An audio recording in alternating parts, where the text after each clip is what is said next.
Chapter 69 की शुरुआत में ऑथर द्वारा बताया जाता है कि आर्केडिया में कई तरीके के काम होते हैं, जिसमें खिलाड़ियों को दो मुख्य कैटेगरी में बांटा जाता है। पहला बिना लड़ाई वाला काम और दूसरा लड़ाई वाला काम। लेकिन हर काम की अपनी खासियत और फायदे होते हैं और गेम हर काम को बैलेंस में बनाए रखता है और उन पे विशेष ध्यान रखता है ताकि कोई एक काम दूसरे काम पे हावी ना हो जाए। फिर भी हालांकि जैसे कि सभी गेम में होता है, कुछ ऐसे काम भी हैं जो खिलाड़ियों द्वारा बहुत ज्यादा पसंद किया जाता है, जबकि कुछ ऐसे काम भी है जो खिलाड़ियों द्वारा बिल्कुल भी पसंद नहीं किया जाता। और उसके बाद हमें एक बंदे को दिखाया जाता है जो अपने दोस्त से बोल रहा होता है, एक्सप्लोरर ये क्या बेकार काम है, इसमें लड़ने की कोई कॉम्बैट स्किल नहीं होती और ट्रैप हटाने या आर्टिफैक्ट का पता लगाने जैसी स्किल के अलावा ये लगभग एकदम बेकार ही है। इसके अलावा ये काम काफी हद तक किस्मत पर निर्भर करता है। बड़ा इनाम पाने के लिए आपको कीमती खंडर या पुरानी चीजें ढूंढनी पड़ती है और ये कोई आसान काम नहीं है। इसमें लगने वाले समय के हिसाब से देखा जाए तो ये एकदम कम असरदार और एकदम बेकार काम है। अगर तुम्हारे पास पैसे हो तो कोई बिजनेस या ऐसे ही इससे जुड़े कोई काम शुरू करो। मैंने सुना है कि कुछ अरबों इन्वेस्ट करने के बाद बहुत ज्यादा रिटर्न मिल सकता है। तो दूसरा बंदा बोलता, हाँ पैसे कमाने के लिए गेम नहीं खेले जाते दोस्त, लेकिन तुम्हें पता है ये बात सच भी है। और कैप्सूल की कीमत 10 मिलियन बोन से ज्यादा है और हर महीने 200,000 बोन की फीस भी देनी पड़ती है। तो ऐसे में हर वक्त बस पैसे की ही चिंता लगी रहती है। और उन्हीं के बगल से एक बंदे को जाते हुए दिखाया जाता है जो कि एक बहुत ही बड़ा बैग को लिए होता है और जाते हुए थोड़ा परेशान होता है और बोल रहा होता है, ये लोग जानबूझ के ऐसी तेज तेज से बातें कर रहे हैं ताकि मैं सुन सकूं, ये लोग मुझे परेशान करने की कोशिश कर रहे हैं। और वो बंदा एक एक्सप्लोरर होता है जिसका लेवल 72 होता है। और वो बंदा आगे चलते हुए खुद से बोलता है, मुझे पहले से ही पता है कि बहुत से लोग मुझे एक्सप्लोरर बनने की वजह से कम समझते हैं। शायद ये जाहिर सी बात है, यहाँ तक कि मेरे दोस्त भी मुझे नहीं समझते। अगर पैसा कमाना है तो कोई दूसरा नॉन कॉम्बैट क्लास चुनो, बाकी लोगों की तरह आम कॉम्बैट क्लास के साथ शिकार पे मजा लो। मुझे हर तरह की सलाह मिल रही है, लेकिन पता है क्या, गेम में रोमांस करने में क्या बुराई है। असल में मुझे तो वो लोग समझ में ही नहीं आते कि जो गेम में भी सिर्फ काम की तेजी और फायदे के बारे में सोचते हैं। बस इंतजार करो और देखो, एक दिन मैं सबको हैरान कर दूंगा और एक्सप्लोर की फिर से वापसी करवाऊंगा। उसके बाद हमें कुछ समय बाद का सीन दिखाया जाता है जहाँ पे वो सचमुच ड्वार्फ सिटी के एंट्रेंस गेट को ढूंढ लिया होता है और खुश होता हुआ बोल रहा था, मैंने सचमुच से ढूंढ लिया, मैंने ड्वार्फ सिटी के एंट्रेंस गेट को ढूंढ लिया है। और ये पक्का है कि ये ड्वार्फ सिटी के सैंड ऑफ फोर्ज का एंट्रेंस गेट है। और फिर वो खुश होता हुआ बोलता है, अब अगर मैं इन पजल को यहाँ सही ढंग से लगाऊं तो पक्का ये खुल जाएगा। और तभी वो गेट सच में खुलने लगता है और गेट खुलने के बाद वो बंदा उसमें कूद जाता है और बहुत ज्यादा खुश होता है और खुश होते हुए बोलता है, पक्का यही है, मैंने उसे सच में ढूंढ लिया, ये सिटी ऑफ ड्वार्फ है, मैं आ रहा हूँ सैंड ऑफ फोर्ज, मेरा इंतजार करो। लेकिन जैसे ही वो नीचे पहुंचने वाला होता तभी उसके ऊपर कोई एक जाल फेंक देता है और उस जाल में फंस जाता है और जाल में फंसते उसे बहुत सारी नोटिफिकेशन आने लगता है जिसमें लिखा था, खिलाड़ी एक खास पकड़ने वाले जाल में फंस गया है, खिलाड़ी में इसका विरोध करने के लिए जरूरी बुनियादी क्षमता नहीं है, स्टेटस इफेक्ट, खिलाड़ी को अब काबू में कर लिया गया है। और वो उस जाल में फंसने के बाद वहां से छटपटाते हुए खुद को छुड़ाने की कोशिश करता है और खुद से बोलता है, ये सब क्या हो रहा है, ये साला बकवास क्यों है, मेरे साथ ही ऐसा क्यों होता है। और उसके सामने जो ड्वार्फ खड़े होते हैं वो उसको देख के बोलते हैं, वो घमंडी इंसान, तेरी हमारी शहर में घुसने की हिम्मत कैसी हुई, तू किस मकसद से हमारे शहर में आया है और क्या तू हमारी बनाई हुई चीज चुराने की योजना बना रहा है। पहले तो वो बंदा उधर जाल में फंसने की वजह से खुद को छुड़ाने की कोशिश कर रहा था, जिसकी वजह से उसने सामने नहीं देखा उसके सामने कुछ लोग खड़े हैं। लेकिन जैसे ही उनकी आवाज सुनता है वो उनको देख के हैरान होता है और फिर उनसे चिल्लाते हुए बोलता है, प्लीज मुझे जाने दो, मैं कोई अजीब इंसान नहीं हूँ, मैं बस एक आम एक्सप्लोरर हूँ। वो सारे ड्वार्फ उस बंदे की रिलीज करने की बात सुन के चिल्लाते हुए बोलने लगते हैं, अगर हम उसे छोड़ देंगे तो वो जरूर इस जगह के बारे में अपने साथियों को और बाकी इंसानों को सबको बता देगा। चलो इस आदमी को जमीन के नीचे बंद कर देते हैं और फिर इसे कभी सूरज की रोशनी नहीं देखने देंगे। और जैसे ही वो उन ड्वार्फ की बात सुनता है वो बंदा बहुत ज्यादा डर जाता है और सोचने लगता है, रुको, मुझे जमीन के नीचे बनी जेल में बंद कर देंगे, वो भी कितने समय के लिए, अरे यार क्या मैं हमेशा के लिए यहाँ फंसा रह जाऊंगा, मेरी किस्मत सच में बहुत ज्यादा खराब है। लेकिन तभी जो वो टकला ड्वार्फ होता है वो उस लड़के को देख के उसे कुछ एहसास होता है, तो उसके पीछे जो चुटिया वाला ड्वार्फ होता है वो बोलता है, हे केने, क्या कुछ गड़बड़ है, क्या तुमने कुछ नोटिस करा। और वो टकला उसे देख के हैरान था और हैरान होते हुए बोलता है, नहीं रुको, कहीं ये वो तो नहीं। और फिर वहां पे एकदम शांति हो जाती है, वो तीनों ड्वार्फ उसे घूर रहे होते हैं और वो उन्हें घूर रहा होता है, एकदम अजीब से वहाँ ऑकवर्ड सिचुएशन बन जाता है। और फिर वो तीनों आपस में खुसुर फुसुर करने लगते हैं और फिर खुसुर फुसुर करने के बाद वो उसे घूरने लगते हैं और घूरते उसके ऊपर जो जाल होता है उसे हटा देते हैं और फिर उससे बोलते हैं, अरे तुम्हें डराने के लिए हमें माफ करना बच्चे, अचानक से आई इमरजेंसी से हम सब चौंक गए थे, हमें पता नहीं था कि तुम भी हम में से ही एक हो। और वो उनकी बात सुन के हैरान था और सोचने लगता है, अरे मैं उनमें से एक हूँ, आखिर वो किस बारे में बात कर रहे हैं। और वो टकला उसके कंधों को थपथपाते हुए बोलता है, हमें बहुत ज्यादा दुख है कि आप हमारे ही नस्ल के डॉर्फ हैं जो अपनी मातृभूमि की तलाश में भटक रहे हैं। उनका यहाँ हमेशा स्वागत है। अंदर आ जाइए, मैं हाल ही में कुछ गड़बड़ी की भरपाई आपको कुछ ताजा बियर पिलाकर करूंगा। इसे देखो, कोई भी नस्ल प्राणी हमारे जैसा आकार का नहीं हो सकता। ये व्यक्ति निश्चित रूप से ही हम में से ही एक है। और वो बंदा उनकी बात सुन के हैरान था और बोल रहा होता है, अबे इनको क्या हुआ है? क्या ये 20 रुपए वाला गांजा फूक के है जो इनको दिख नहीं रहा कि मैं डॉर्फ नहीं, मैं एक इंसान हूँ? लेकिन तभी उसके सामने कुछ स्टेटस विंडो खुल जाता है जिसमें लिखा होता है, खिलाड़ी ने डॉर्फ के शहर सैंड ऑफ फोर्ज में प्रवेश की सभी शर्तें पूरी कर ली है। अब खिलाड़ी शहर में स्वतंत्र रूप से आ जा सकता है। और जैसे ही वो उन स्टेटस विंडो को पढ़ता है, पढ़ने के बाद वो एकदम हैरान, मतलब परेशान होता हुआ सोचता है, अबे इन लोगों ने गांजा फूक के बैठा है, मैंने गांजा फूक लिया है, जो मुझे कुछ समझ नहीं आ रहा है ये सब क्या हो रहा है। उसके बाद हमारा सीन चेंज होता है और हमें आई प्लस इंटरटेनमेंट का सीन दिखाया जाता है, जहाँ पर सी बुक जो के सामने जीएम ग्रुप का डायरेक्टर बैठा हुआ होता है और ओ अरे सी बुक मेरे पुराने दोस्त, बस बैठे मत रहो, कुछ तो कहो। तो सी बुक जो बोलता है, मुझे दोस्त मत कहिए मिस्टर लीम, क्या मैं अब भी आपके जीएम ग्रुप का कर्मचारी लगता हूँ? मैं अब आपके जूनियर नहीं हूँ, इसलिए बेहतर होगा कि आप थोड़ी इज्जत से पेश आए, क्योंकि मैं अब वो पुराना सी बुक जो नहीं हूँ, मैं अब आई प्लस इंटरटेनमेंट का सीईओ हूँ, समझे? सी बुक जो की बात सुन के जीएम ग्रुप का डायरेक्टर बोलता है, अरे क्या अभी अब उस पुरानी बात को लेकर बैठे हुए हैं, उसे भूल जाइए, वो तो बहुत पुरानी बात है। उनकी बातें सुन के आई प्लस में काम करने वाले जूनियर सारे खिड़की से, मतलब गेट से खड़े होकर देख रहे होते, भाई साहब ये कौन सी तगड़ी बहस चल रही है। तो सी बुक जो बोलते हैं, अबे कौन सी घटना? सीनियर मैनेजमेंट की तरफ से ऐसी नतीजे पाने की जिद करना जो मुमकिन ही ना हो, पूरी टीम पर रोज उन्हें हासिल करने का दबाव डालना और फिर आखिर में सब कुछ बिगड़ते हुए देखना और फिर चुपचाप सारा दोष दूसरों पर डाल देना, खुद पीछे हट जाना। क्या आप इसी बारे में बात कर रहे हैं क्या? या आप इस बात की ओर इशारा कर रहे हैं कि आपने हमारी सभी राय और सुझाव को नजरअंदाज कर दिया और जिद पर अड़े रहकर सभी फैसलों पर अपना कंट्रोल कर लिया? सी बुक जो की बात सुनकर वो चश्मिश अपने चश्मे को ठीक करता हुआ बोलता है, अरे यार मेरे पास कोई और चारा नहीं था उस समय, किसी न किसी को तो जिम्मेदारी लेनी ही थी। कंपनी के लिए एक ऐसा फैसला था जिसे टाला नहीं जा सकता था, मैं कर भी क्या सकता था उस समय, कंपनी ने मुझे ऐसा ही कहा था करने को। सी बुक जो उनकी बात सुनकर गुस्सा हो जाता है और गुस्से में बोलता है, अपनी ये झूठी बातें और झूठी माफी अपने पास रखो, मुझे नहीं चाहिए, सीधे मुद्दे पाओ, तुम मुझसे क्या चाहते हो? तो वो एक फाइल का बंडल सी बुक जो के सामने रख देते हैं। सी बुक जो उसको देखता हुआ बोलता है, ये क्या है? तो वो चश्मिश बोलता है, जीएम ग्रुप आधिकारिक तौर पे इस कंपनी को खरीदना चाहता है जिसे आपने अभी शुरू करा है, और इस फाइल के अंदर वो सारे डॉक्यूमेंट है। और फिर सी बुक जो उस डॉक्यूमेंट को निकाल के उसे पढ़ने लगता है, जिसमें लिखा था सभी पूर्व आई प्लस कर्मचारियों के लिए रोजगार, साथ ही मौजूदा स्टाफ के लिए विशेष प्रमोशन और परफॉर्मेंस बोनस, और सी बुक जो को एक विशेष मतलब वाइस प्रेसिडेंट के बराबर का पद दिया जाएगा। और वो चश्मिश बोलता है, मेरा मानना है कि ये शर्तें सच में बहुत ही अच्छी हैं। वैसे आप अपनी बाकी स्टाफ के साथ कंपनी को पहले की ही तरह चला सकते हैं, ऊपर से मौजूदा कामकाज में दखल देने का कोई इरादा नहीं है और आपको पूरी आजादी की गारंटी दी जाएगी। सी बुक जो उसकी बात सुन के बोलता, हाँ ऑफर तो बहुत बढ़िया है, लेकिन क्या ये ऑफर उस प्लेयर की वजह से है, आई लव चोको केक की वजह से? सी बुक जो की बात सुन के जीएम ग्रुप का डायरेक्टर हैरान होता और सोचता है, क्या इन्हें पता चल गया? और फिर सी बुक जो अपने डेस्क से खड़ा होता बोलता है, मुझे पता था, जब हर कोई उसकी पहचान के बारे में पता लगाने की कोशिश कर रहा था तो मैं सोच रहा था कि जीएम ग्रुप अपनी गंदी चालों के साथ कहाँ रह गई है। तो वो चश्मिश बोलता है, नहीं मेरी बात तो सुनो, ऐसा नहीं है। लेकिन सी बुक जो खड़ा होता है और अपने हाथ में उन सभी डॉक्यूमेंट को फाड़ता हुआ बोलता है, यहाँ से पहली फुर्सत में निकल जा, नहीं तो तुझे नहीं छोड़ूंगा मैं।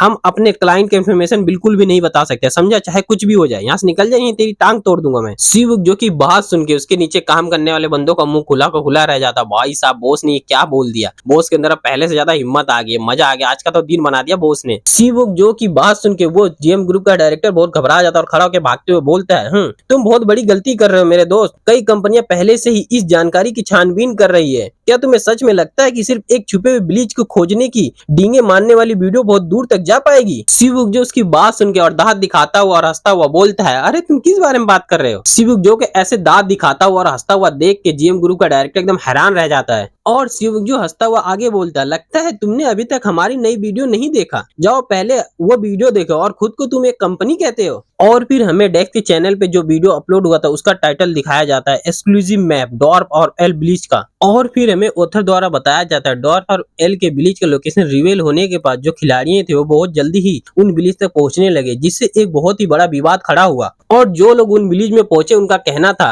अरे यार इन एल्फ ने मुझसे कहा कि अपना बदसूरत चेहरा उनके गांव से दूर ले जाऊं, क्या मैं उन्हें मार डालूं? तो दूसरा बंदा बोलता है, क्या तुम सच में बदसूरत हो? तब तो तुम एक ड्वार्फ होगे। सच में ड्वार्फ को बदसूरत और छोटे कद के लोग पसंद आते हैं। हाँ, अब तुम्हारा लुक ही तय कर सकता है कि तुम कहाँ जा सकते हो। तो एक बंदा और बोलता, ड्वार्फ ने मुझसे कहा कि यहाँ से निकल जाओ वरना वो मुझे मार डालेंगे। मैं बहुत दूर से आया हूँ यार, मैं क्या करूँ? अरे यार, ऊपर वाला जो लड़का वो झूठा है, तुम लंबे हो मुझे पता है। मुझ जैसा सुंदर लड़का जो 6 फुट लंबा है परियों से कैसे फ्लर्ट करेगा? सच में ये कितना अन्याय है। आखिरकार पसंद करने का आधार रूप और कद क्यों होता है? और फिर ऑथर आगे बताता है, जहाँ एल्फ का पूरा ध्यान दिखावे पर होता है और डॉर्फ का कद काठी पर, और एंट्री की शर्त भी बिल्कुल अलग अलग है। इसी वजह से यूजर के बीच ये एक तरह की मान्यता बन गई है। तभी एक लड़का और बोलता, हाँ, मुझे एल्फ के विलेज में जाने की मंजूरी मिल गई। लगता है उन्हें मेरा लुक पसंद आ गया है। वाह, मजा आ गया। चलो गाइस, बाद में मिलता हूं तुम लोगों से। और फिर ऑथर आगे बताता है, एल्फ और डॉर्फ के विलेज के जबरदस्त खुलासे के बाद इस अप्रत्याशित स्थिति के बीच जहां गेम कंपनियों के इरादे बिल्कुल भी समझ नहीं आ रहे थे, वहीं जो खिलाड़ी थे वो सफलतापूर्वक उन 2 विलेज में पहुंचना शुरू कर दिए थे।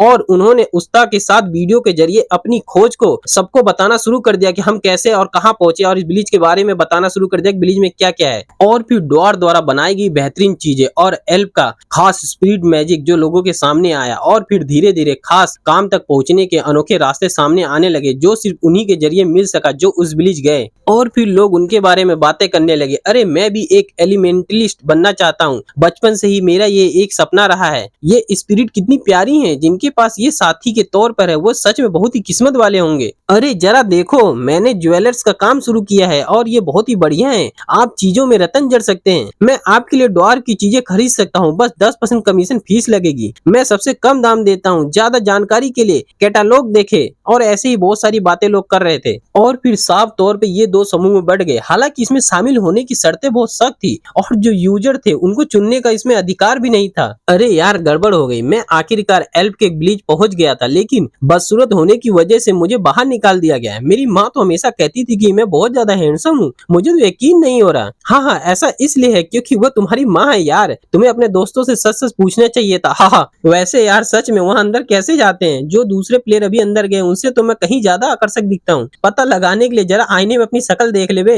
एडमिन ने ये क्या सोचकर ऐसा किया? उन्होंने ऐसी अजीब सेटिंग क्यों रखी है? कमीने कहीं कि वो जानबूझ के हमारे साथ ऐसा कर रहे हैं। और इससे भी हैरानी की बात यह है कि सिर्फ जो खिलाड़ी थे वही नहीं हिले थे। जैसे जैसे खिलाड़ियों की वजह से जानकारी तेजी से फैलने लगी, आर्केडिया महाद्वीप के अलग अलग हिस्सों में बदलाव की हवा चलने लगी। और फिर हमें 2 एनपीसी को दिखाया जाता है जो आपस में बातें कर रहे थे। अरे क्या तुमने वो अफवाह सुनी है? कहते हैं कि उन्होंने डॉर्फ और एल्फ की विलेज का पता लगा लिया, जिसके बारे में सिर्फ कहानियों में सुना जाता था। लगता है कुछ यूजर ने उन जगहों का दौरा भी कर लिया है। उनका कहना है कि वहाँ रहस्यामी और दुर्लभ चीजें भरी पड़ी है। और फिर वो दूसरा बंदा बोलता है, हाँ बिल्कुल, डॉर्फ द्वारा बनाई गई वो बेहतरीन चीज सच में बहुत ज्यादा महंगी है। और कहा जा रहा है कि जो शाही परिवार है वो भी उसमें बहुत ज्यादा दिलचस्पी ले रहा है और वो अपनी एक जांच टीम भी वहाँ भेजने की कोशिश कर रही है। और फिर हमें ब्लैक फ्लेम ऑफ डार्कनेस को दिखाया जाता है जो अपने नीचे काम करने वाले बंदे से बोल रही थी, तुरंत एक दूत भेजो, अगर संभव हो तो दोस्ताना संबंध बनाए और उनके साथ नियमित व्यापार नेटवर्क स्थापित करने की कोशिश करें, ठीक है? तो वो बंदा बोलता है कि हाँ योर मैजेस्टी, आपका ऑर्डर ही हमारा कमांड है। उसके उधर से चले जाने के बाद हमारी ब्लैक फ्लेम अपने बारे में सोचते हुए बोल रही थी, अरे यार मुझे भी एल्फ और उन डॉर्फ को देखना है। काश मुझे अपनी शाही जिम्मेदारी ना निभानी पड़ती। शायद मुझे मारूम का सम्राट नहीं बनना चाहिए था। और उसके बाद हमें एक न्यूज चैनल दिखाया जाता है जिसमें बताया जा रहा था, इसके बाद आज की 9 बजे की सबसे ताजी खबर, हाल ही में वर्चुअल रियलिटी गेम सर्विस देने वाली कंपनी आर्केडिया ने एक ऐसी सेटिंग शुरू करके काफी विवाद खड़ा कर दिया है जो खिलाड़ियों की लुक और लंबाई के आधार पर उनके साथ भेदभाव करती है। हालांकि गेम कंपनी ने इस मामले में कोई भी बात साफ नहीं किया है, लेकिन ऐसा लगता है कि ये मामला जल्दी शांत नहीं होगा क्योंकि और भी खिलाड़ी इस तरह की आपत्तिजनक कंटेंट की शिकायत कर रहे हैं। और गाइस, इस न्यूज को देखने वाला कोई और नहीं, हमारा डेक्स ही होता है जो अपने कुर्सी बैठ के चिप्स चबाता हुआ बोल रहा होता है। मुझे यकीन नहीं हो रहा कि अब न्यूज भी गेम से जुड़े विवाद दिखा रहे हैं। सच में दुनिया बहुत बदल गई है। लेकिन तभी डेक्स को कुछ एहसास होता है और सोचता है, क्या ऐसा तो नहीं कि सभी कांड के पीछे मेरा ही हाथ हो? नहीं, ऐसा नहीं हो सकता। और गाइस, हमारा ये चैप्टर इधर ही खत्म हो गया। चैप्टर 70 की शुरुआत में हम डेक्स को देखते हैं जो उस न्यूज के सुनने के बाद आर्केडिया फैन पेज में देखने लगता है कि वहाँ क्या चल रहा है। वहाँ पे लोग बोल रहे थे। मैं इस बारे में कितना भी सोचूं, जो बिगनिर ब्लीच को खत्म किया गया था वो बिल्कुल भी सही नहीं था। मुझे तो लगता कंपनी बिल्कुल पागल है। अरे मेरे लिए तो खिलाड़ियों के साथ गुलाम जैसा व्यवहार करना और उन्हें गुलाम बनाना ये बिल्कुल भी सही नहीं है। लेकिन क्या वो खिलाड़ी अब भी खदान में गुलामों की तरह काम कर रहे हैं? अरे यार मुझे उससे बेकार तो वो बीच हंट लगा, क्योंकि लोगों के पीछे हाथ धोकर पड़ने वाली उस हरकत के सामने ये सब कुछ भी नहीं है। मुझे ये बहुत गलत लगता है कि गेम कंपनी को खिलाड़ियों के बीच फूट डालने और उन्हें आपस में लड़वाने में मजा आता है। ये पक्के बहुत बुरे हैं और अंदर से भी बुरे हैं साले कमीने। उसे छोड़ो, बम्बू स्पेयर के बारे में क्या सोचते हो? वो कैसा था? तो एक बंदा बोलता नहीं उस बम्बू स्पेयर के बारे में छोड़ दो, मुझे नहीं जानना। और ऐसे ही बहुत सारी बातें हो रही थी उस ग्रुप में और डेक्स ये सब देख के हैरान था और सोच रहा था क्या ये सब मेरे बारे में ही बातें कर रहे हैं और ये क्या हो रहा है। और तभी डेक्स को आर्केडिया फैन पेज पर ऐसे स्क्रॉल करते हुए एक लिस्ट मिलती है जहाँ पे सारी गड़बड़ी लिखी हुई होती है और उसे डेक्स देख के हैरान हो जाता है और बोलता है क्या आर्केडिया में हुई ज्यादातर घटनाओं के लिए मैं ही जिम्मेदार हूँ? मुझे अंदाजा नहीं था कि ये लिस्ट इतनी लंबी होगी। सच कहूँ तो मुझे लगा था कि जो सब गड़बड़ी है वो सब गेम में तो ऐसी होती रहती है और मैं भी उन्हीं में से एक होऊंगा। काश मैं उन्हें बता पाता कि मैं तो बस वही कर रहा था जो मुझे क्वेस्ट में बताया गया था, ताकि वो सब असली लगे। जिस भी डेवलपर ने ये बार्ड ऑफ एनर्जी का आइडिया सोचा तो वो बिल्कुल बेवकूफ है। मैं उनसे बात करना चाहता हूँ। और फिर डेक्स शांत होने के बाद थोड़ा सोचता और फिर बोलता है अरे जो भी हो मुझे क्या फर्क पड़ता है, मुझे किसी न किसी तरह तो अपना पेट पालना ही था, तो ऐसे ही सही। और फिर डेक्स आर्केडिया में फिर से लॉगिन करता है और आर्केडिया में चला जाता है। और तभी जैसे ही डेक्स आर्केडिया में जाता है उसे बहुत सारी नोटिफिकेशन आने लगता है जिसमें लिखा होता है आपका मिशन पूरा हो गया है, वर्ल्ड ट्री जाग गया है और वो पूरे महाद्वीप पर नजर रखने लगा है। स्पिरिट के साथ संपर्क फिर से जुड़ गया है। स्पिरिट का दिखना और एलिमेंट शक्ति का उभरना और मजबूत हो गया है। एल्फ और ड्वार के बीच दोस्ती बढ़ाने के लिए एक संधि स्थापित की गई है। सदियों से छिपी हुई विभिन्न जातियों के उदय ने इस पूरे महाद्वीप को हिला दिया है और इसमें मदद करने के लिए खिलाड़ी के पुरस्कार की कैलकुलेशन किया जा रहा है और इसके लिए खिलाड़ी को 6,23,123 पॉसिबिलिटी दिया जा रहा है। और प्लेयर को एक आइटम प्राप्त हुआ है वर्ल्ड ट्री का फ्रूट और प्लेयर की पॉसिबिलिटी 7,38,551 हो गया है। डेक्स इन सभी स्टेटस विंडो को देख के खुश था और सोच रहा था बहुत बढ़िया, अब मैं पहले से ज्यादा सुरक्षित महसूस कर रहा हूँ। वैसे मुझे इन चीजों का कैसे इस्तेमाल करना चाहिए वैसे, क्योंकि ये एक मिथ, लेकिन क्या कोई कंज्यूम करने वाले आइटम का लेवल मिथिकल लेवल हो सकता है? खैर मुझे लगता है कि ये बात समझ में आता है क्योंकि कंज्यूम करने के बाद ये कंज्यूम करने वाले बंदे का मतलब व्यक्ति का स्टेटस लगातार बढ़ाता रहता है और कोई कमजोर व्यक्ति इसके स्टेटस के बारे में जान जाएगा तो वो पक्का बौखला जाएगा। और मुझे पक्का नहीं पता कि ये फिलिस्फेर स्टोन क्या है, लेकिन आर्केडिया में मेरे अनुभव के हिसाब से ये कोई जरूरी चीज लगती है कि इस गेम में कोई अल्केमिस्ट का कोई प्रोफेशन था, मतलब जॉब। वैसे टेन और एले आखिर कहाँ चले गए? आमतौर पर जब भी मैं गेम में लॉगिन करता हूँ वो तुरंत बातचीत शुरू करने के लिए आ जाते हैं, लेकिन आज अभी तक नहीं आए। लेकिन तभी डेक्स को किसी की आवाज सुनाई देती जो चिल्ला रहा था मुझे जाने दो, तुम्हें सुनाई नहीं दे रहा, मुझे जाने दो। और जब डेक्स उधर देखता है जिधर से आवाज आ रही थी, उधर डेक्स देखता है कि कुछ एल्फ ने एक बंदे को पकड़ रखा होता है और चिल्ला रहे होते उसे पकड़ो। उसकी हिम्मत कैसे हुई हमारी वर्ल्ड ट्री की पवित्र भूमि में घुसपैठ करने की? अरे मैं क्यों नहीं जा सकता हूँ? मुझे लगता है कि मैं काफी अच्छा दिखता हूँ, तो मैं अंदर क्यों नहीं जा सकता हूँ? चुप रहो बदसूरत इंसान, उस बदसूरत चेहरे से हमसे बहस करने की तुम्हारी हिम्मत कैसे हुई है? मैं बदसूरत नहीं हूँ, मुझे जाने दो। और हम एले और टेन को देखते हैं जो उन्हीं के बगल में एक पेड़ पे खड़े होते हैं और एले बोल रही होती है तुम इसे कितना रेट दोगे? तो टेन बोलता है हम व्यक्तिगत रूप से मैं एल्फ की बात से सहमत हूँ, मैं उसे 4 अंक दूंगा। तो एले बोलती है मेरे लिए तो वो बस 2 नंबर का है, तुम बहुत ज्यादा बड़े दरिया दिल हो। तो टेन एले की बात सुन के एले से बोलता है तुम तो बहुत बड़ी कंजूस हो, क्या तुम्हें नहीं लगता कि 2 नंबर देना कुछ ज्यादा ही कठोर है? तो एले हंसती हुई टेन से बोलती है तुम सबकी सोच तो सच में वाकई बहुत घटिया है, शायद इसलिए क्योंकि तुम सब दिखने में ही अजीबो गरीब प्राणी हो। और वो दोनों ऐसे ही पेड़ पे खड़े होकर हंसते हुए बकवास करते जा रहे थे और पीछे खड़ा डेक्स उनको देखता हुआ सोचता है दूसरों के लुक को जज करते समय दोनों पहले से कहीं ज्यादा दोस्ताना लग रहे हैं, नहीं तो वैसे हमेशा वो दोनों लड़ते ही रहते हैं। उसके बाद हमारा सीन चेंज होता है और हमें एल बिली से थोड़ा दूर एक जंगल का सीन दिखाया जाता है जहाँ पे टेन अपने उस डेथ ब्रिंगर के टुकड़ों को थैले से पलटता है और पलटने के बाद उनको देखता हुआ बोलता है अरे यार इसे ठीक करना आसान नहीं होगा जैसा कि उम्मीद थी। खैर लगता है कि कोई और चारा भी नहीं है, फिलहाल एकमात्र विकल्प यही है कि इसे अंडरवर्ल्ड ले जाया जाए और देखा जाए कि क्या इसे ठीक करने का कोई और तरीका है। लेकिन तभी उसके पीछे से डेक्स बोलता है अरे टेन क्या तुम ड्रैगन हार्ट के बारे में कुछ जानते हो? तो टेन बोलता है ड्रैगन का दिल, आप किसी छिपकली के दिल के बारे में क्यों पूछ रहे हो मास्टर। लेकिन तभी एले डेस्क के पास आकर डेस्क से बोलती है तुम अचानक से ये क्यों पूछ रहे हो डेस्क। तो डेस्क बोलता असल में बात ये है कि वर्ल्ड ट्री ने मुझसे अपने लिए एक लाने को कहा था, इसलिए मैं सोच रहा था कि क्या स्वर्ग या पाताल लोक में ऐसा कुछ उपलब्ध है, अगर है जिसे मैं अपनी पॉसिबिलिटी का इस्तेमाल करके खरीद सकूं तो बढ़िया है। डेस्क की बात सुन के टेन हंसता हुआ बोलता है हाँ हाँ मास्टर आप तो कितने भोले हैं, किसी कंजूस छिपकली का दिल पाना इतना आसान नहीं है। और एले परेशान होती बोलती है हाँ उसकी बात में दम है डेक्स, हमारे लिए भी वह चीजें ढूंढना मुश्किल है। और फिर टेन डेक्स को बताता है कि मुझे दूसरे हिस्सों के बारे में तो पक्का नहीं पता, लेकिन दिल अलग है। ड्रैगन का दिल अपने आप में एक ऐसा अंग है जो जादू पैदा कर सकता है, और ये न सिर्फ जादू पैदा करने में बहुत ज्यादा असरदार है, बल्कि और भी कमाल की बात यह है कि ये बिना किसी सीमा के जादू को जमा करके बढ़ा सकता है। और एले थोड़ा दुखी होते हुए बोलती है बिल्कुल सही, और तो और जब ड्रैगन को पता चलता है कि उनका समय आ गया है तो वह अपने दिल में जमा माना को वापस प्राकृतिक में छोड़ देते हैं। दूसरे शब्दों में जो ड्रैगन प्राकृतिक रूप से मरता है उसका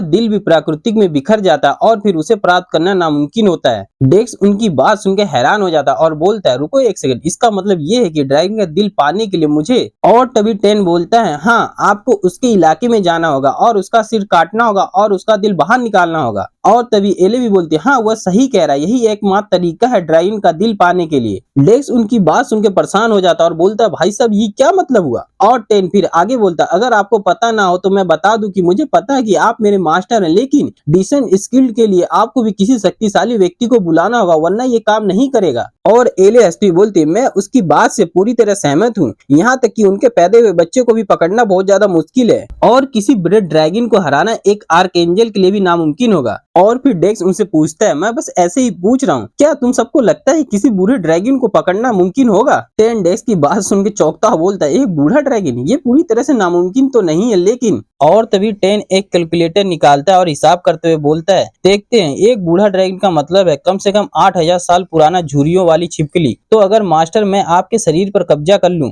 और एक डिवाइन वेपन को बुलाया जाए और अगर रास्ते में कोई और छिपकली ना हो और मास्टर उसे कम से कम समय में मार डाले तो हाँ मुझे लगता है कि ये करना मुमकिन होगा। और फिर टेन अपना पूरा हिसाब करने के बाद खुश होता हुआ डेक्स को दिखाता हुआ बोलता है मास्टर ऐसा तब होगा जब आपके पास कम से कम 12,31,14,444 पॉसिबिलिटी होगी। डेक्स टेन की बात सुन के एकदम हैरान होता और कहता क्या तुम ये क्या मजाक कर रहे हो, इतना ज्यादा पॉसिबिलिटी। डेक्स की बात सुन के टेन गुस्सा होते हुए बोलता है अरे मास्टर आपको जरा सा भी अंदाजा है कि आर्केडिया में किसी ड्रैगन को मारने से क्या असर पड़ता है, वो भी एक लोड लेवल बूढ़े ड्रैगन को। और एले थोड़ा परेशान होते हुए डेक्स से बोलती है वो सही कह रहा है डेक्स, भले ही मैं मदद करना चाहूँ तुम्हें कम से कम 150 मिलियन पॉसिबिलिटी की जरूरत होगी, और ऐसा भी नहीं है कि स्वर्ग के देवता ड्रैगन को मारने वाले काम में शामिल होना चाहेंगे। डेक्स एले और टेन की बात सुन के सोचने लगता है हाँ इन सब की बात में पॉइंट तो है, और आर्केडिया का सबसे ताकतवर मॉन्स्टर और इस पूरे महाद्वीप में बस कुछ ही मौजूद हैं और उनमें से किसी एक लोड लेवल का शिकार करना सच में कोई मजाक नहीं है। चलो कोई नहीं, खैर अभी मुझे कोई जल्दी नहीं है तो हम इस बारे में बाद में सोच सकते हैं। और तभी टेन डेक्स की बात सुनकर डेक्स से पूछता है क्या आपका मतलब ये है कि आप आखिर में उनमें से किसी एक को पाने की कोशिश करेंगे हमारी बात सुनने के बाद भी। कोई ना मास्टर आपकी जैसी मर्जी वो करिए, तो अब आप आगे कहाँ जाने की सोच रहे हैं। तो डेक्स बोलता है फिलहाल तो मुझे लगता है कि मैं डेजर्ट लूमरे वापस जाने वाला हूँ। तो टेन बोलता है डेजर्ट लूमरे, क्या आपका मतलब डॉर के इलाके से है, अचानक से वहाँ क्यों जा रहे हैं मास्टर। तो डेक्स बोलता है वो ऐसा इसलिए क्योंकि मैंने वहाँ एक दोस्त से मिलने का वादा किया था, इसलिए मुझे वहाँ जाना ही होगा। उसके बाद हमें कुछ समय पहले के सीन दिखाया जाता है जहाँ पे डेक्स का वो चश्मिश दोस्त डेक्स से बोल रहा था अरे जोंग दोस्त तुम गेम में कहाँ तक पहुँच गए हो, अरे चिंता मत करो मैं मुंह नहीं खोलूंगा, मैं तुम्हारा सारे राज को सुरक्षित रखूंगा। अरे जोंग क्या तुम बिजी हो, क्या तुमने उन सभी क्वेस्ट को पूरा कर लिया जिनके बारे में तुमने मुझे पहले बताया था। अरे जोंग यार मुझे एक बहुत ही रेयर आइटम मिला है लेकिन मुझे नहीं लगता कि मैं उसे इस्तेमाल करूंगा, इसलिए अगर तुम्हें चाहिए तो बता दो। अरे नहीं रहने दो, मुझे यकीन है कि तुम्हारी इन्वेंट्री में बहुत सारे जबरदस्त आइटम पड़े होंगे। हाँ जब तुम इनविंसिबल डेक्स हो तो मेरे पूछने का क्या ही मतलब था। जोंग क्या तुम मेरे लिए थोड़ी बूस्टिंग कर सकते हो प्लीज, मैं वादा करता हूँ कि मैं हमेशा तुम्हारा शुक्रगुजार रहूंगा। डेक्स उस चश्मिश की बात सुन के परेशान होने लगता है और फिर गुस्से में उसका मुंह बंद करता हुआ बोलता है ठीक है बस करो, मैं तुम्हारी बात मान गया तो मेरा पीछा करना बंद करो। वो चश्मिश खुश होता हुआ बोलता है क्या सच में, क्या तुम सच कह रहे हो ना, तुमने वादा किया है तो अपने वादे से मत मुकरना ठीक है। तो डेक्स बोलता है ठीक है, तुम अभी तक डॉर्क के विलेज नहीं गए हो है ना, मैं तुम्हें बस वहीं तक ले जाऊंगा, इसलिए शिकायत करना बंद करो। वो चश्मिश डेक्स की बात सुन के बोलता है क्या तुमने अभी डॉर्क के विलेज कहा। तो डेक्स बोलता हाँ क्या कोई दिक्कत है, क्या तुम वहाँ नहीं जाना चाहते? तो वो चश्मे थोड़ा शर्माते हुए बोलता नहीं, मेरा मतलब था कि मैं पहले एल्फ से मिलना चाहता था। मैंने सुना था कि वो बहुत ज्यादा खूबसूरत है और मैं उन्हें खुद देखना चाहता हूँ। तो डेक्स बोलता है मुझे माफ करना, लेकिन तुम्हारी शक्ल देख के वो तुम्हें गेट से ही बाहर निकाल देंगे। पर वो चश्मे डेक्स से पूछता है पर वो ऐसा क्यों करेंगे? तो डेक्स अपने दोस्त से बोलता है सुनो, तुम पक्का ड्वार्फ जैसे लोगों में से एक हो। वो चश्मे डेक्स की बात सुन के डेक्स से पूछता है तुम्हारा इससे क्या मतलब है? तो डेक्स बोलता है वो तुम समझ जाओगे, ज्यादा उत्सुक मत हो, बस लूमरे रेगिस्तान के पास वाले गांव में मुझसे मिलना, ठीक है? बेचारा वो चश्मे एकदम कंफ्यूज हो जाता है, उसे कुछ समझ नहीं आता डेक्स ने अभी उससे क्या कहा। उसके बाद हमारा सीन चेंज होता है और हमें एल विलेज का सीन वापस से दिखाया जाता है, जहाँ पे टेन डेक्स से बोल रहा होता है लेकिन मास्टर आपने दोस्त बनाना कब शुरू किया? और एले बोलती है तुम जैसे इंसान का दोस्त होना थोड़ा अजीब लगता है डेक्स। डेक्स उन दोनों की बातें सुन के बोलता है अरे बेशक मेरे दोस्त हैं, मुझे ऐसा कोई इंसान मत समझे जो समाज से मुंह मोड़ लिया और सारी दुनिया से रिश्ते नाते तोड़ रखा हो। और डेक्स की बात सुन के टेन बोलता है क्या ऐसा है क्या? मुझे तो नहीं लगता। सच में इंसानों को समझना बहुत ज्यादा मुश्किल है, कौन होशो आवाज में आप जैसे किसी इंसान का दोस्त बनना चाहेगा मास्टर? डेक्स टेन की बात सुन के टेन से बोलता है अरे तुम्हारा इससे क्या मतलब है? तो टेन बोलता है ऐसा दिखावा मत करिए मास्टर कि आपको कुछ समझ नहीं आया। जिन भी प्लेयर और कैरेक्टर को आपने नाराज किया है, अगर उनको इकट्ठा किया जाए तो एक माउंट पियान जितना ऊंचा पहाड़ खड़ा हो सकता है। और फिर टेन रावण की तरह हंसता बोलता है सच कहूं तो मुझे लगा था कि आप इतने समय से धोखेबाज मास्क को पहनकर छुपे हुए, क्योंकि आपको डर था कि वो लोग आपको अगर ढूंढ लेंगे तो आपको चाकू घोंप कर मार डालेंगे। डेक्स उसकी हंसी और उसकी बकवास सुन के अजीब सा मुंह बनाता हुआ बोलता है बहुत होगी तुम्हारी बकवास बातें, चलो चलते हैं यहाँ से। और तभी एले बोलती है डेक्स बुरा मत मानना, पर क्या लूमरे पहुंचने पर हम पिछली बार वाले उस लड़के से मिल सकते हैं? तो डेक्स एले से पूछता है तुम किसके बारे में बात कर रही हो एले? तो एले बोलती है अरे मैं उस लड़के के बारे में बात कर रही हूँ जिसे वोल्केनस ने चुना है। तो डेक्स बोलता अच्छा तुम उसके बारे में बात कर रही हो? एले बोलती हाँ मैं जानना चाहती हूँ कि वो अभी क्या कर रहा है। डेक्स बोलता है हाँ अगर हमें समय मिला तो हम उसका हालचाल जानने के लिए वहां जा सकते हैं। और अब जब तुमने ये बात बोल दी है तो मुझे भी अब ये जानने की उत्सुकता हो रही कि उसने अब तक कितनी प्रगति की है। उसके बाद हमारा सीन चेंज होता है और हमें डिजिट लूमरे का सीन दिखाया जाता है, जहाँ पे बहुत भीड़ भाड़ होती है और सब लोग बोल रहे होते हैं सब लोग तैयार हो जाइए, डॉर्फ की ब्लीच के लिए ऊंट की सवारी बस निकलने ही वाली है। लू से बचने के लिए हमसे ग्रेशियल क्रिस्टल खरीद लो, लू से बचने का सबसे बढ़िया उपाय है। डॉर्फ के ब्लीच जाने का शॉर्टकट रास्ता जल्दी शुरू हो रहा है, मेरे साथ चले। मैं आपका भरोसेमंद एक्सप्लोरर हूँ जिसे मुश्किल हालत संभालने का लेवल 9 की महारत हासिल है। बिच्छुओं के हमले से डरने की कोई जरूरत नहीं, मेरे साथ अपने रेगिस्तान को सुरक्षित पार कर सकते हैं। डॉर्फ के बने औजार यहाँ दिखाए जा रहे हैं, आइए और देखिए, बहुत ही बढ़िया डील है, बहुत ही सस्ते में। और डेक्स इतनी भीड़ भाड़ देख के हैरान था और सोच रहा था वाह सच में लूमरे कुछ दिनों में बहुत ज्यादा चेंज हो गया है। और फिर डेक्स वहां से आगे जाता हुआ सोच रहा था पहले यहाँ बस रेत और धूल ही होती थी, लेकिन जैसे जैसे और यूजर आए ऐसा लगता है कि नई रणनीतियां और तरीके अपनाए जा रहे हैं। सच में सामूहिक समझ की ताकत हैरान करने वाली है, लेकिन कम से कम इसने यात्रा को बहुत आसान बना दिया है। लेकिन तभी एले और टेन डेक्स के पास आके डेक्स से बोलते हैं अरे मास्टर आपके इस दोस्त के बारे में क्या कोई खास बात है क्या? और एले भी खुश होते बोलती है